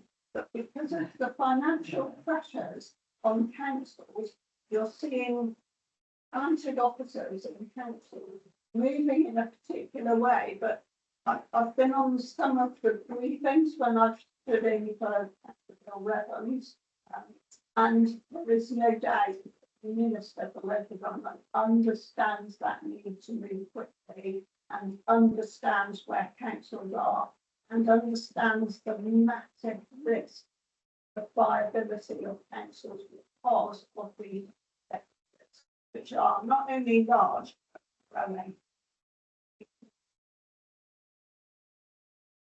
And may I add to that as well? I just want to amplify something that Olivia had said when I was at slightly review. I mean, certainly, I can see in the appendices and so on that there are savings anticipated, running through the years pertaining to these special education units. But I'm also quite confident that we've been as pessimistic as we can be, pessimistic on the savings and put all the costs there. We have to try and be that way. I think that's important. I was also going to say that from a children's point of view, I don't mean children's, I mean from children's point of view, absolutely right. Yeah, we've been afraid to have a white paper and then get a strategy and then do all this stuff. Right now, we have children who need school places and they're at home and they're not getting school places they need. So we have, no matter what, we have to actually push ahead with this and all of the. I'm really assured and happy and reassured as well by the kind of work that's been done between finance and our team and children's to try to bottom out as much as possibly where we're going in terms of projections.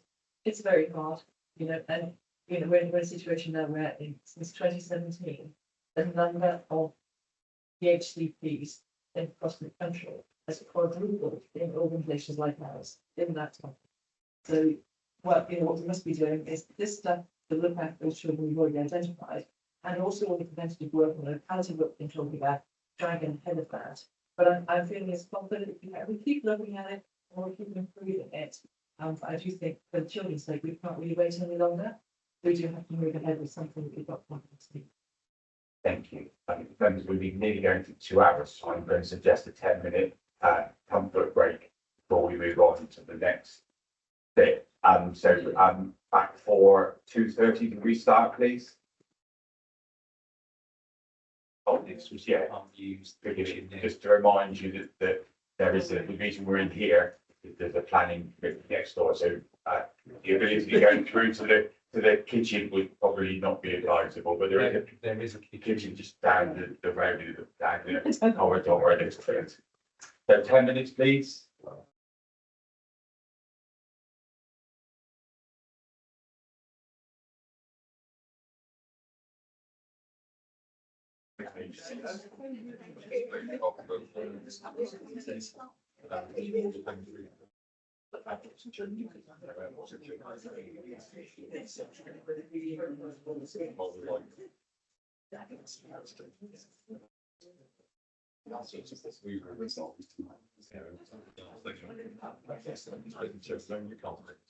You also do what I'm going to be strict because I don't want us to be here until the sun goes down. So I'm going to say there would be.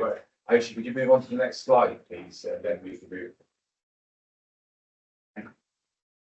Be quite rapid, just vital times. So just to flag, speech language and communication is a key area in terms of children's needs. We look at the availability of support. We are thinking about culture and practice, particularly, and this will come into some of your inboxes around concerns and complaints, and those requests for some investment to ensure that parents have a good experience. Assessment and identification has been some fantastic work, particularly in the earlier years of life, and there's a request for us to be able to deploy some additional grant money that we have received in the early years, as well as maximising the impact of transform. We've had a great response from a wide range of organisations around enrichment background and that early access to activities is a key area for children around SEND. Which we will be looking at through our multi-agency partnership. See on the next slide, Aisha, we can move that along. That we're continuing to look at that implementation of that early intervention virtual school. What that means is those are staff working in the early years around children with highest level of need. We need additional resource for complaints and tribunals. That's in the request, in the decision, and we would be expecting to bring back an analysis of demand and what interventions potentially could drive additional savings in that area. And what I would just say on the next slide, and I'll just pause there. The systems that are listed for transforming. Someone's. It's me, I can't. No. The systems listed for transform, that is not an exhaustive list. I think this was an image from an earlier instantiation of transform. So the team continues to expand the capabilities of transform systems. I think if you would have a question about which systems have been added, I would take that away and get that to you in writing. But just to flag that is not an exhaustive list. Just before, so that was 3 slides then. So questions on any of those? I'll go first then. Getting help early. So I've written down here, getting help early, that's fine. Is that early help? Let me finish the sentence. So this policy is dealing with young people already in the system. Are there plans for investing in preventative or early intervention services to make young people approaching their education journey better? So just to explain to someone, if I'm not making sense, so what we're doing now is dealing with the young people already in the system. And my question relates to young people, as was indicated, that we're between 0 and 4. So in theory, in an ideal world, what we want to be doing is getting early help in place so that we identify young people's needs earlier, so that we can then put preventative work in place and support. So is this early help, or is this what we do for policies going forward? So this area is both early years and early help. Our early help quite often is in the social care space, sort of just before, in that space before we're trying to prevent a child going into care. What we're looking at here is really early help. So it's about improving the provision around children and families before that need escalates. And that's why we're flagging speech, language and communication, for example, as an absolutely key intervention, which is both early help and early years is a key area. Swap it, do you want to come in second? Just want to answer this one, maybe I says, I feel it's absolutely crucial as part of the early intervention and early years, is to review the funding for the early years. They are so underfunded because it's not statutory service. Therefore, a lot of work which could be done very early around SEND could be addressed. So I know one of the earliest provisions which we work very closely with as a school, and the work which we are doing limits their ability because of lack of funding. I believe that if that work was completed, if the funding was accessible to that route, we will not be dealing with a lot of challenges later on in life. So I just feel that that should be also part of the SEND strategy and addressing that issue.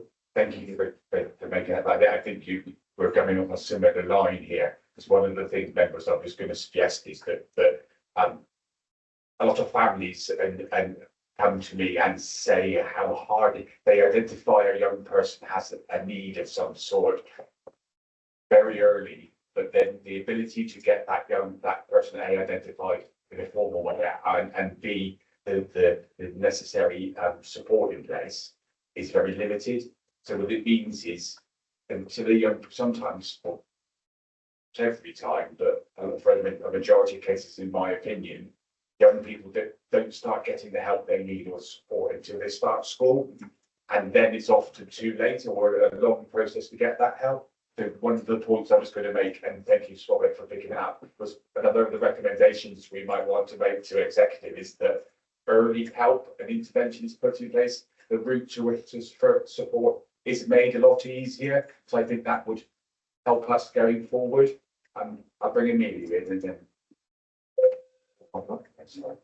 So one of the things that we have really been focusing on is understanding what money buys.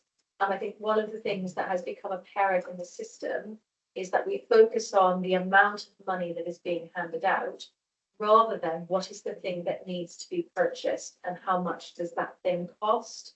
So that's a piece of work we will continue to work on with finance colleagues to understand the real cost of support, but also the shortest line route to procuring that help. And one of the things that is very apparent in the system is that a small provider, whether that's a small school or very much in the early years space, they have their hands full doing the day job, and doing things like procurement is not the best way for them to be able to access that support. So that's one of the things we will be considering going forward, is making sure that the support is there, but not necessarily by getting them to procure it. It's about them being able to access it. Paraphrase. So are you saying, yes, we're considering that as part of this, or would this scrutiny body adding some weight to the need for early help and support help the process? So I think, as we indicated on slide 13, the analysis of demand pressures, what that means in practice is looking at where are children coming into their system because their needs are not being met. That will include children, for example, coming in for EHCPs at reception whose needs could have been met earlier. So that will be coming forward for scrutiny and decision. Point you made that bit will be helpful. So I'll keep that as one of my recommendations going forward. Simon. Thank you, Chair. I just want to echo what other people have said, but as Amelia alluded to, we put in early help if social care notifies, well, that's too late. And I think it's so important for socialisation of children and their parents from a very early age. And it needs to be a central government initiative and funding, but they don't need an initiative because we had it. All they need to do is reintroduce Sure Start. So thank you. Your comments, Simon, I support you. My point, which is I think one that we'll make, and we'll double check that we got the recommendations in its full at first. Sure, Ben, do you want to come back? I just wanted to add that one thing where we really need to invest in early years is the staff training around the central training, particularly special education and clinical coordinators. There was a very good government scheme which was providing the funding for the early years to qualified staff. Due to the lack of staff and lack of ability to release staff, that the uptake was incredibly low. There's a paper which was published as a result of the impact of that. But I just feel that part of the things that the support for the early years is to look at that funding and how that would be enable this to happen. We have qualified centres in the early years, we can help and support the children, and hopefully that will not be leading into another increase of youth students. And that's exactly the rationale behind what I said, but also there's a point, and forgive me for just that there's neurodiversity as well, and issues like that parents are very often identify in a young person, a baby or toddler, that then there's no signposting to support them until they get into it. So it's those sorts of points. So I'm just making in relation to that. Are there any others? So we're on to page 59 of our. So just a question for me, the transform is linked to is that linked to connect in as far as the way it's going? And the reason I'm using that point is just another of my old complaints, but it's really exciting to see so many different services in that circle there. But are we comfortable with the data necessary? The sharing of data and information is robust enough to meet our expectation? Because too often, child A on one NHS is called something different on the school system, is called something different on the police system. I'm just using that as an example, but so are we comfortable that we have this single denominator in place or yet? So there's some national work looking at single child identifier. I think the situation in Somerset is that the team has some strong ways of working in place in order to achieve consistent child record matching. So I think that's an area where we do have good practice, and we are talking to the government about it. But I asked then that within our recommendations we flag our concern for data and make sure that we're at the forefront of everything in relation to the indicators we have those. Thank you. No other questions, we can move on. So in relation to access to the right support and provision, you will be aware that Somerset at one point was one of the highest excluding areas in the country. Very pleased to say that that's now on a downward trajectory, but there's still a long way to go. And we've had a lot of support from school-based colleagues around thinking around our policy, which will be coming forward for further decision making in the coming year. And as we said, we will be looking at broader the role of people with lower units and the role that they can play. Centre units, I'm happy to touch on that again. We've touched on it already. Change in mainstream is about what's available in the classroom, what the curriculum looks like, teaching and classroom practice, and making sure that we know that the support is available to for schools who wish to improve. The delivery of education healthcare plans, it's a very difficult system to manage. It's a system that results in a lot of conflict, but there are improvements in practice that we will be pursuing to do the best that we can within what is given to us. And we are committed as well to looking at funding. Swavik's obviously already touched on this, and so both how we fund, how much we fund, who we fund, and how we implement that, because one of the things that we have teams working very hard on is reducing those providers and schools who are not getting paid. But that's about transactions being efficient, and our implementation being swift. I mean, just a quick point for me. You made reference to one of our favourite subjects here is the HCPs. It's there, so I'll read you the question. I think I know the answer, but I'll do the question. So, since the council are receiving a high number of complaints linked to our process around SEND and EHCPs, what and how are we incorporating the lessons learned from these complaints in this policy, and will it mean less complaints?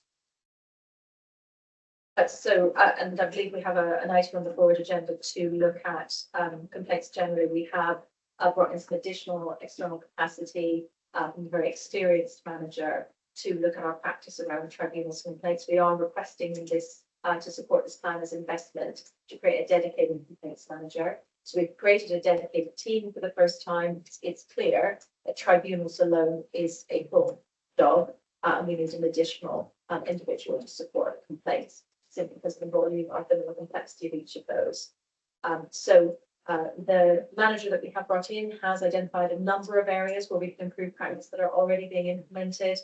We have instituted a number of improvements over the course of the past few months around complaints, but that's raising, more learning, more things for us to do. So this is not a short exercise, but I'm also pleased that we are regularly meeting with the local government assistant ombudsman from the local government social care ombudsman office. In her view, she is expecting to see some significant changes by spring 2026. So that's the timetable that we're working towards. I was also thinking about as I've been working through this reading with the team moving through. I'm actually quite pleased to see that. I think that there's something about we need to deal with complaints more speedily, but we need to be preventing them in the first place. And so all the learning from the LGSC I'm seeing is around changing our processes and so you actually avoid it. And that's if I could, you might get one, you might get level 1 complaint, but when I get really upset, you get level 2, and then it goes to the longest one because that means we're not addressing something unless somebody's got it in their judgment. Somebody really thought that's fine, but if we're not changing our processes and learning from our complaints, it's going to be in trouble. So this is what I'm seeing in here. That's my open. This will actually work and say with all the things we've identified. It's fair to point, but the reason I'm making the point out loud to get here is because, and forgive me, I'm getting parents make contact with me saying it looks like Somerset Council are more willing to pay the fine and sort out the education earlier. That's what we need to change. That shouldn't be happening. And I know that's something we are striving to do, but if I didn't mention it, then the people that are being chased people would say you never mentioned it. So. And I think you touched on, there is improvements we can make to the way that we manage complaints and tribunals. We're making those, but fundamentally it's about understanding why are parents complaining, and to the most serious concern is that the child hasn't got the educational provision that they need, and that's why the ombudsman will find us. Obviously, we're having a conversation now about creating SEND units, about improving how we manage alternative provision to make sure that children can go to school and that we can afford for them to do so. So that's all part of the big picture. Thank you.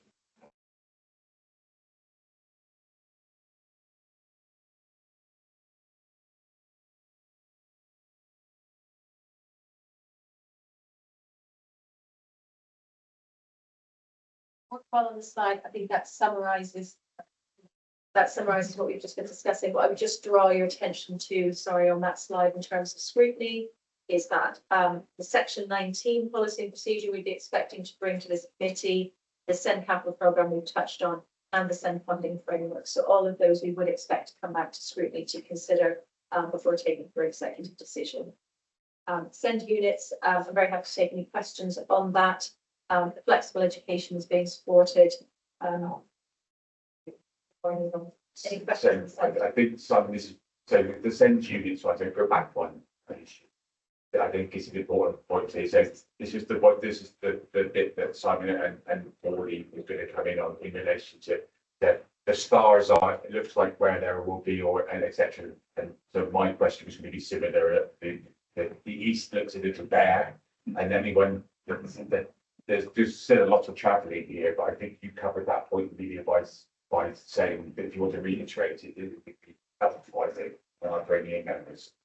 So there is absolutely a need in Broome, but we're having active conversations in relation to that town and the east generally. There are a number of stars that are on the map, but that are already in the pipeline, pending further decision. So we would expect that to expand, but those are the ones that are confirmed at this moment in time. See, Sue, you put your hand up to becoming. Hi, thank you, Chair. I was a bit late pressing the button, so probably referring more to the EHCP conversation. Something that underpins many of the conversations that are had at sort of appeals and tribunals, and also in school, is around parental choice and the impact that parental choice, in some cases, despite very, very good, solid professional advice, can put a spanner in even the best works. And I think that is something that I would urge locally, nationally, that should be looked at, because whilst parents do have obviously a lot to do with what happens for their children, unfortunately we cannot assume that all parents will act in the best interest of children. And there is an increasing basket of evidence that suggests that some parents know how to game the system, do not bring their best behaviour to the table, and sometimes make irrational decisions. And I think that can be quite impactful. Well, I know that can be quite impactful when you are trying to look after the child. And I don't know quite where the place is for it, but it definitely is something that has a day-to-day impact on how life is. Thank you, Sue. I've got just a point that I'd like to make now in relation to these SEND units, and there's a concern I have that young people's issues, problems, disabilities, diversities will be highlighted if there's a special spit in the corner of a school that they're not necessarily, so they're taken in now. So I'd like some reassurance that it's, and I think you made the point earlier, that it's more a matter of how quickly we can get a young person to fully thrive in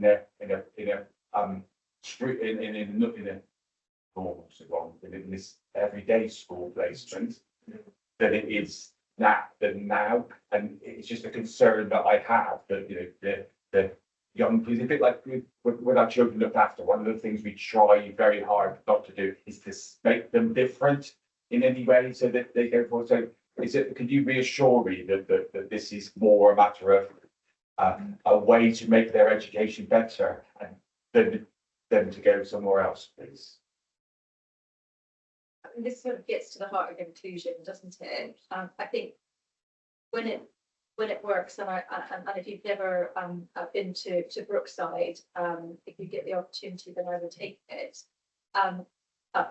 One of the things we're seeing across the system is that, and I've spent a lot of time talking to parents myself, they say, I wanted my child to go to their local school, but it just wasn't, it just broke down.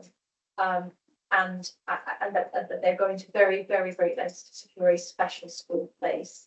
And we have a lot of children who need a quieter classroom. They need fewer children in that space. They need a different curriculum. They need a different approach to that teaching. We're going to have to learn as we go, and it's going to have to be child focused and look at the needs in that community and what those children are like, why education is not working for them. And we'll have to look at secondary differently, because the issues that are rising in secondary are not the same, and a secondary school is not like a primary school in some important respects. So there's still more thinking to be done, but certainly having listened to parents, having listened to schools, we do have a lot of empty space in the county. The feedback we're getting is it is certainly worth trying. It's in line with the government's direction, but this is something positive we can do, and it does reflect what parents and schools are telling us. Thank you. I've got Heather, Slavik and Andy. So Heather. Thank you. I was going to say, I was trying to match the slide with what I've been talking about from BBC Sunset this morning in terms of different places where SEN units are. And I think it just might be helpful for certain presentations, and maybe a couple of versions of one which says where our current provision is in all of its glory. So where our beautiful special schools are, like your own slide, and also some of the basic and resource units we currently have, and then kind of overlay on where the new ones will be. because it is a little bit confusing. Just and I realise it moves around a lot. So once we know we're going to be open the first tranche, say September, the few are going to be opening, and 3 more open before the end of the academic year. And then of course it will change over time because we're doing feasibility studies on another 10, so of these we're seeing units. But I think just map that landscape, maybe we'll have more than one, it'd be really helpful. Thank you, Robert. Just want to remind members of that one, the first meeting which I attended was in December, that where the presentation was prepared, and we was looking at the analysis of the particularly primary schools where the numbers declined. So the initial analysis and where the schools were positioned was based on the capacity of those schools. And I think that's kind of what was the first initial thing, and then obviously we thought about extending this. Maybe that's the reason why some of the pictures the way it looks now. I believe that opening 7 provisions within mainstream schools is a great idea. It's a very forward-thinking idea, and particularly that it develops the expertise within mainstream schools. And there is no over reliance on the special schools. I think they're very important thing is to come back to money. So we can't establish we talk about this. I also feel that the risk which we have surrounding parents and their understanding of the function of this basis.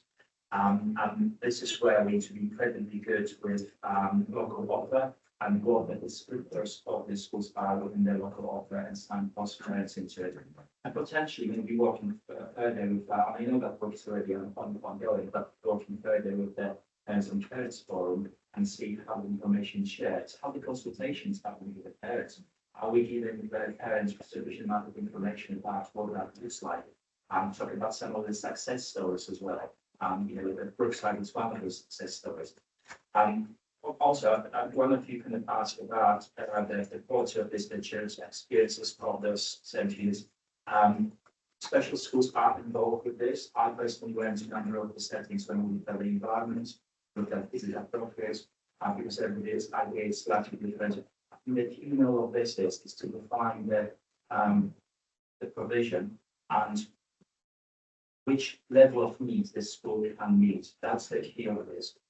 Because we can't throw the children in one place because that will not be working. Once that's verified and it's happening, and then it can be done within the conjunction with the local authority, the analysis of the needs. That will be absolutely the most kind of powerful things, and that will lead to the success of those centers. Yes, the first year will be a learning. And refinement of this. Thank you for that. I've got Andy and then Francis.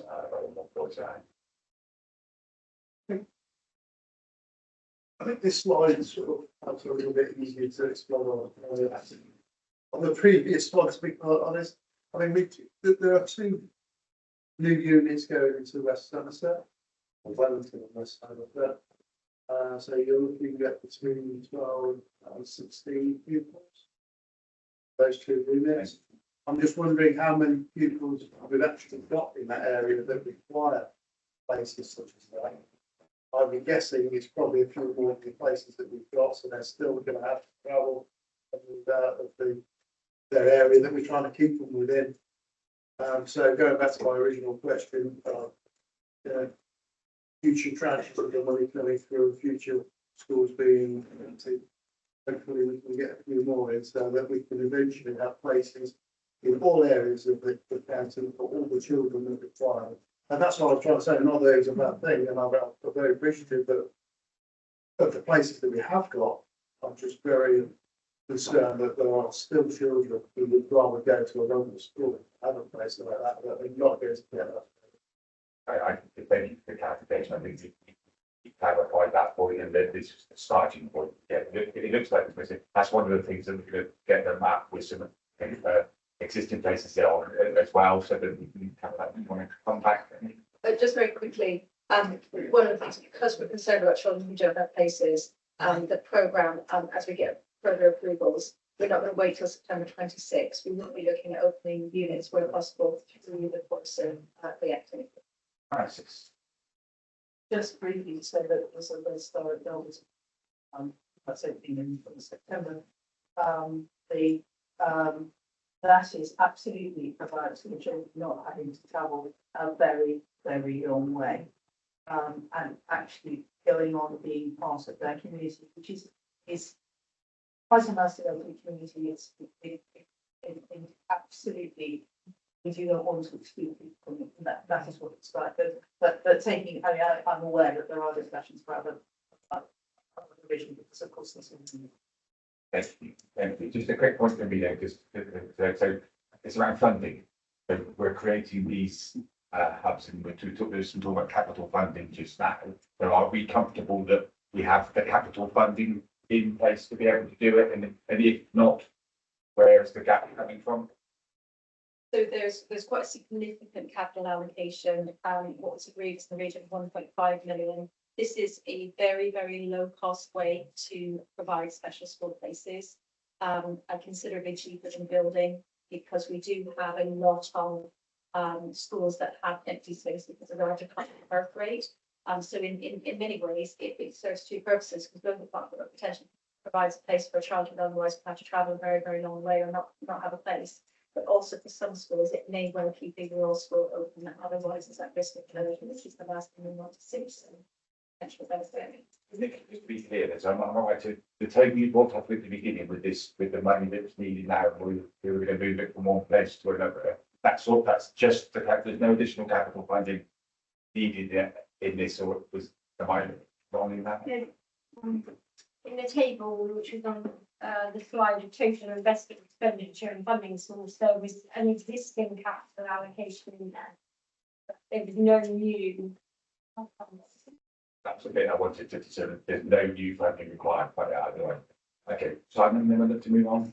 Yeah, just quickly, I think what this map shows, and it would help get an overlay of existing areas, is that we've chosen these 7 units not really from where the greatest need is, but where there's available space. That's what it appears to me. Because if I was Bridgewater and Taunton, obviously have 5 levels of deprivation, but I'd have a unit in Chard, not 2 in a quick turn. We'd have one in Shepton, and in Glastonbury, we've got areas of deprivation. Frome obviously have got areas of deprivation, and it seems to me at the moment we've been chosen by where the availability is rather than where the need is necessary. Before we enter into the top chunks with deprivation, etc., let's go, Kev. Yes, I accept your comment, and I think one of the points that, and I'm of the wish to put words in Amelia's mouth, that she made was this is the start. Yes. Of a process, and it's important to remember that. So I don't really care. I'm just conscious that we can start having a nice lot top bigger than your hole, which is the last place we need to be going down at the moment. So okay, so I've just cut and I'm just to explain. People keep leaving the room. I want us to be quiet for as long as possible. So just if you could bear in mind with your response.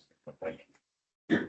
I think on the next slide, we have touched on flexible education. Just to clarify for colleagues, so they understand what this represents.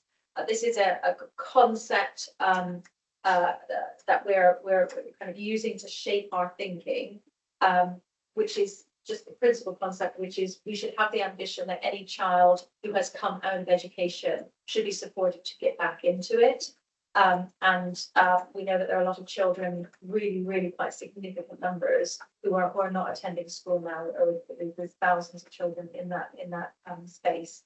So this is a kind of an organising principle. We will be coming back with further analysis and decision making and proposals in the autumn. So we'll be expecting to come back to this committee in this regard. Effectively, the stages are to make sure that we have an offer at every stage, that if a child at stage 0 is in their bedroom, that there is the ability to support them to get out of their bedroom, that they need to be supported not in the presence of other children, that they're able to do so, that it's always about moving them back, ideally to their local mainstream school, wherever possible, and if that's not possible, making sure that there's provision that suits them at the other stages.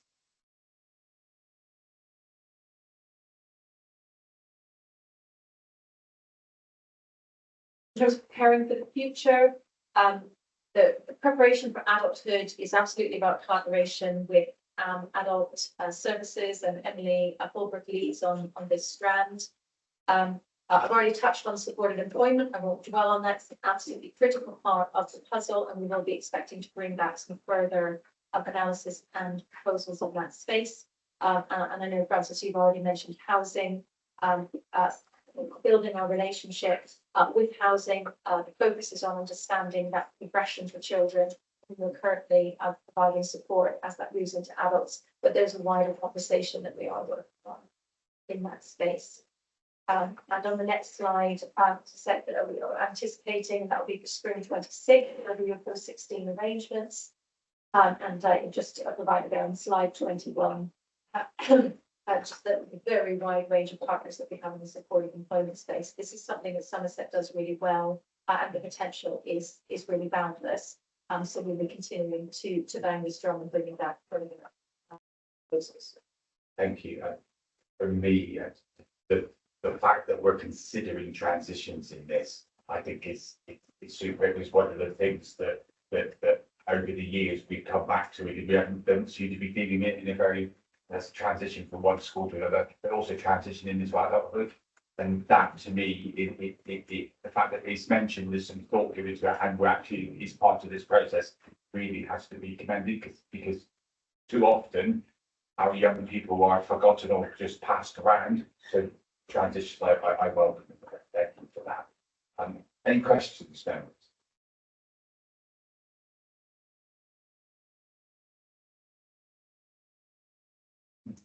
And yeah, for my final step, please.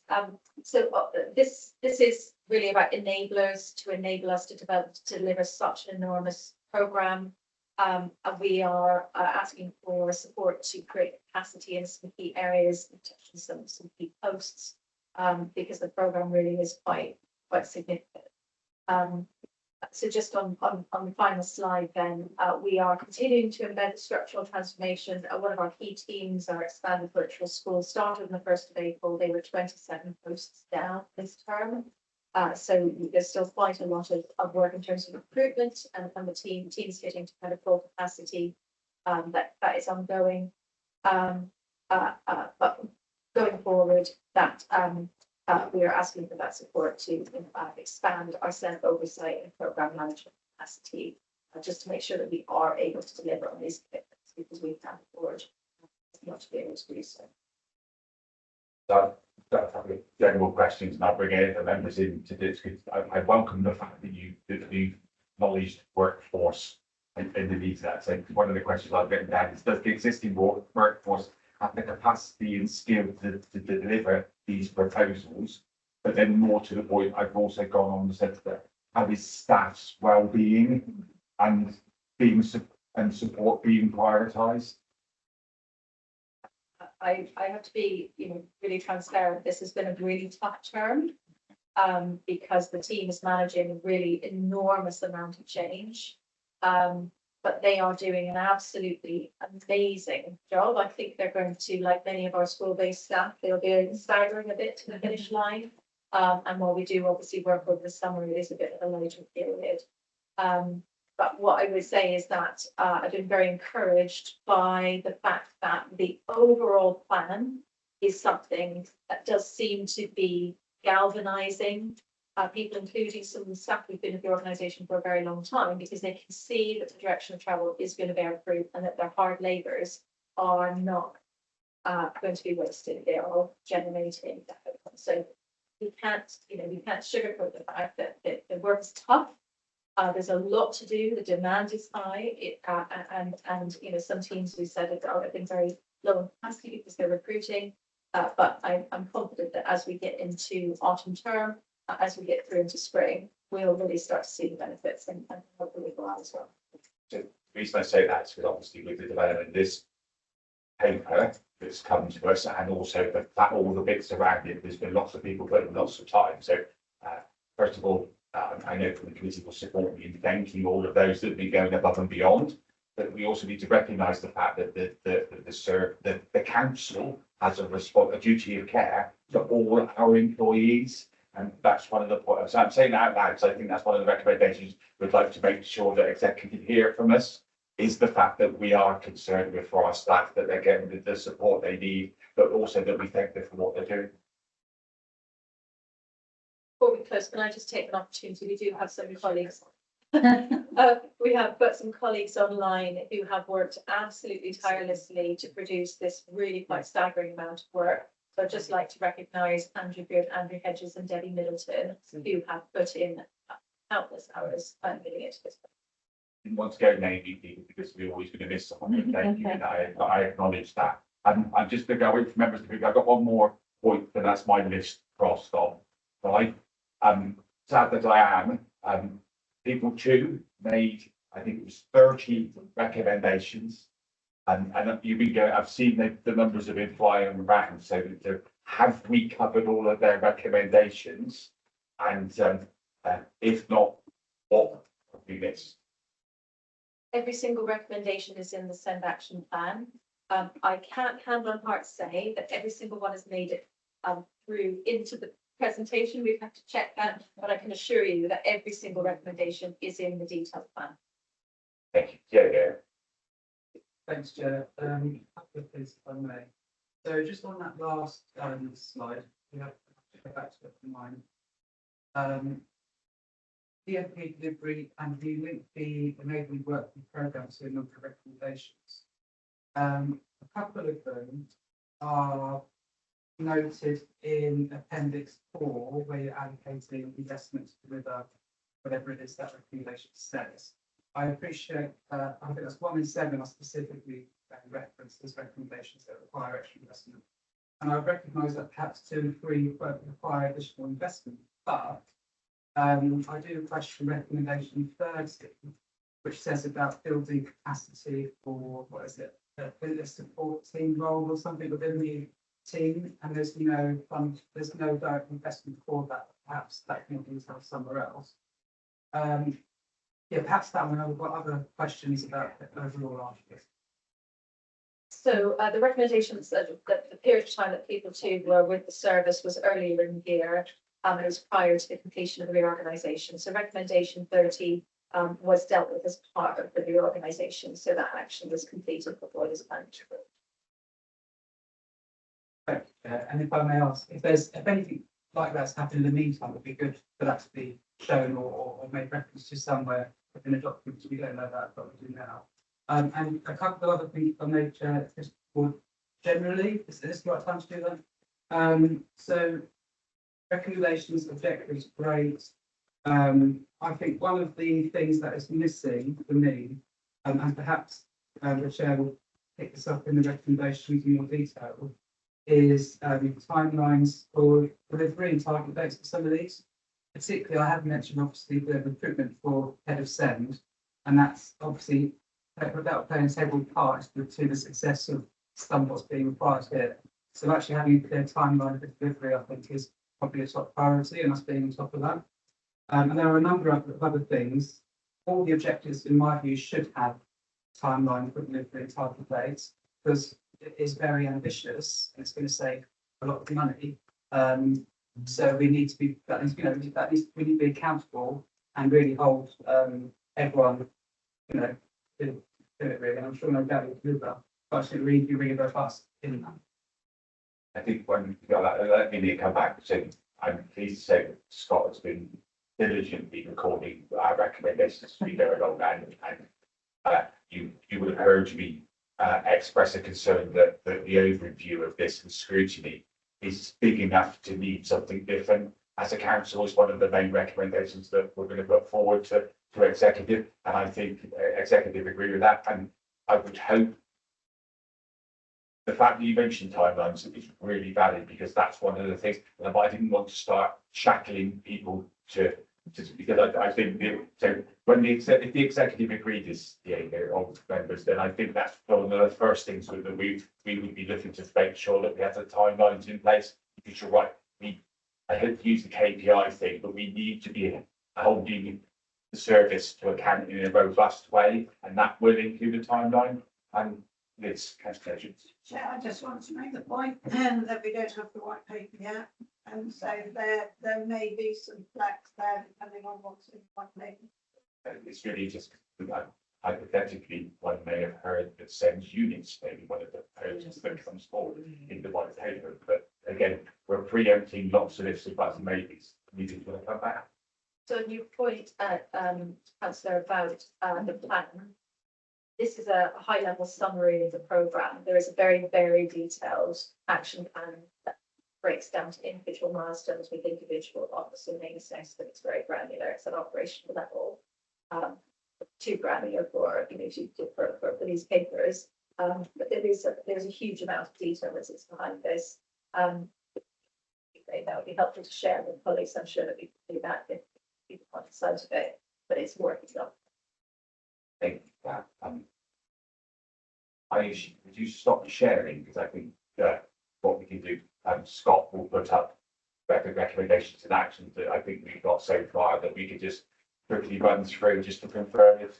I know that the meeting is being recorded and we'll be able to make sure that the minutes reflect things, but I'm just conscious the timeline between now and executive is quite short, and we will be in a position to be able to make some recommendations. So you have to go run through those, because I'm just conscious my dyslexic guys will miss them. Certainly, and hopefully we should now be showing on the screen. This is hopefully capturing the various recommendations which have been identified through the debate at this meeting. You know, it's clearly said there that the chair is happy to propose what are 5 recommendations, and we will need a seconder for those. So recommendation 1, that the current SEND strategy and its associated action plan are updated to reflect the proposed deficit management plan. The updated strategy to be scrutinised by this committee prior to this being finalised. Recommendation 2, recommend that the executive undertakes collective lobbying of government with the LGA to secure increases in dedicated schools grants to meet our projected needs, and a commitment from the Secretary of State to review the existing DSU funding levels so that it provides sufficient levels of annual funding. Recommendation 3, that the executive establish a member-led programme management board to maintain oversight and management on the delivery of the proposed deficit management plan, together with this committee establishing its own oversight of the delivery of the plan. In drawing on Councillor Rodriguez's point, specific attention is drawn to the need for an early focus on the timelines for delivery and clarity on accountability. Recommendation 4, that the executive support and provide additional resources for more early help support and intervention measures. Recommendation 5, that the executive provide assurance that data sharing between partners to deliver the services and support is robust and resilient. It's just useful then just to note some actions that have been identified also through the debate today. Again, this will take away.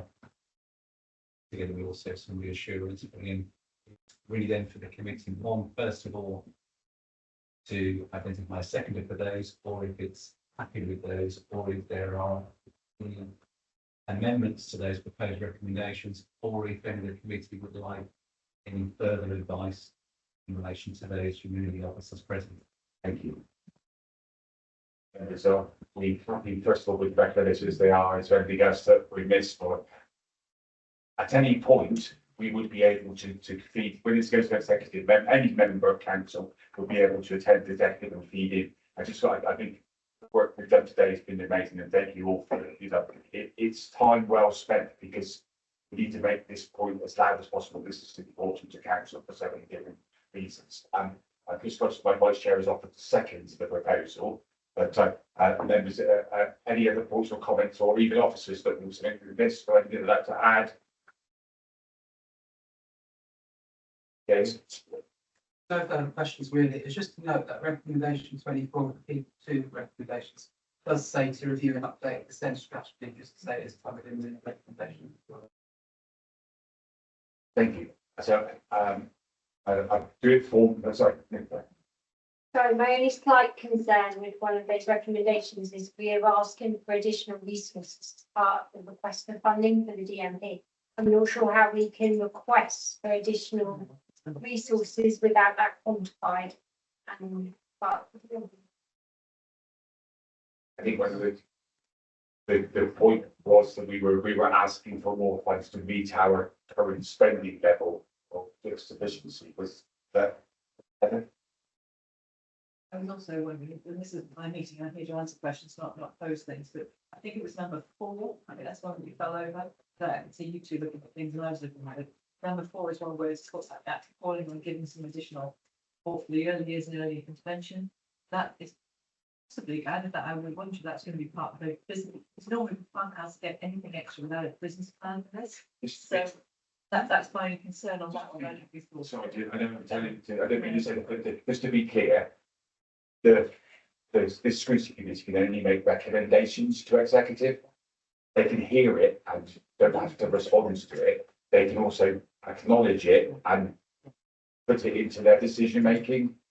That's the reason I work, because I fundamentally believe that we need to be doing more as early as possible, and all that's doing is underlying. So we saying other schools. Just a point of clarity, so the plan that's going for decision will, if agreed, put in a significant increase in the capacity of 19. So to some extent, that will be, an important step in that direction. So that's already part of the proposal. I think there is also a commitment to come back to look at demand measures generally. So I think there is an opportunity to consider that, but maybe it would be helpful just to tweak that to be clear on what does. members that we do that, but just again, just to reiterate, so sorry, it's the constitution and there you need coming out for a moment, and the constitution is clear that at the time of taking the decision maker body or group need to be aware of as much information as possible and consider it. The recommendation is this scrutiny committee are just recommendations. It's not going to hold a position up. However, I'm sure the committee, if we have to fine tune any of those recommendations, I think that they cover all the points that we've made and are robust enough. If it's going to cause any constitutional issues, members, I'm happy for you to. Are you happy for me and the vice chair to make any necessary changes and feed them back? Thank you. So that covers. Make us bulletproof for now. It's not our problem whether it's a business case or not. We need to say that. That's the point. Yeah, thank you. That's the point I was making. So everyone happy? So proposed by me, recommendation that's outlined, seconded by the vice chair. Are all those in favour, please show.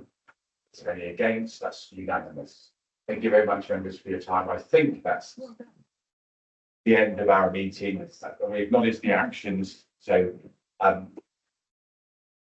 we're closed. Very good. I didn't say meeting closed. Thank you and your committee. This particular way of working on this single item agenda, as it has been extremely helpful for Heather and to me. I really hope that this is setting that high bar for scrutiny.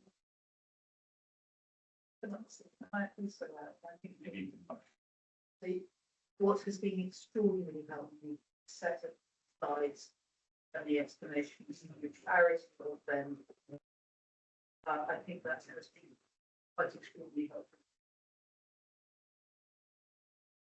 I got 100%. They have to be that would be in the slides, and it helps just to be able to see it, read it, understand it as well. And I look forward. I'll do my best to be there when it goes to executive and check my calendar. Members, for those of you that were in the full council, I will now say meeting closed. No.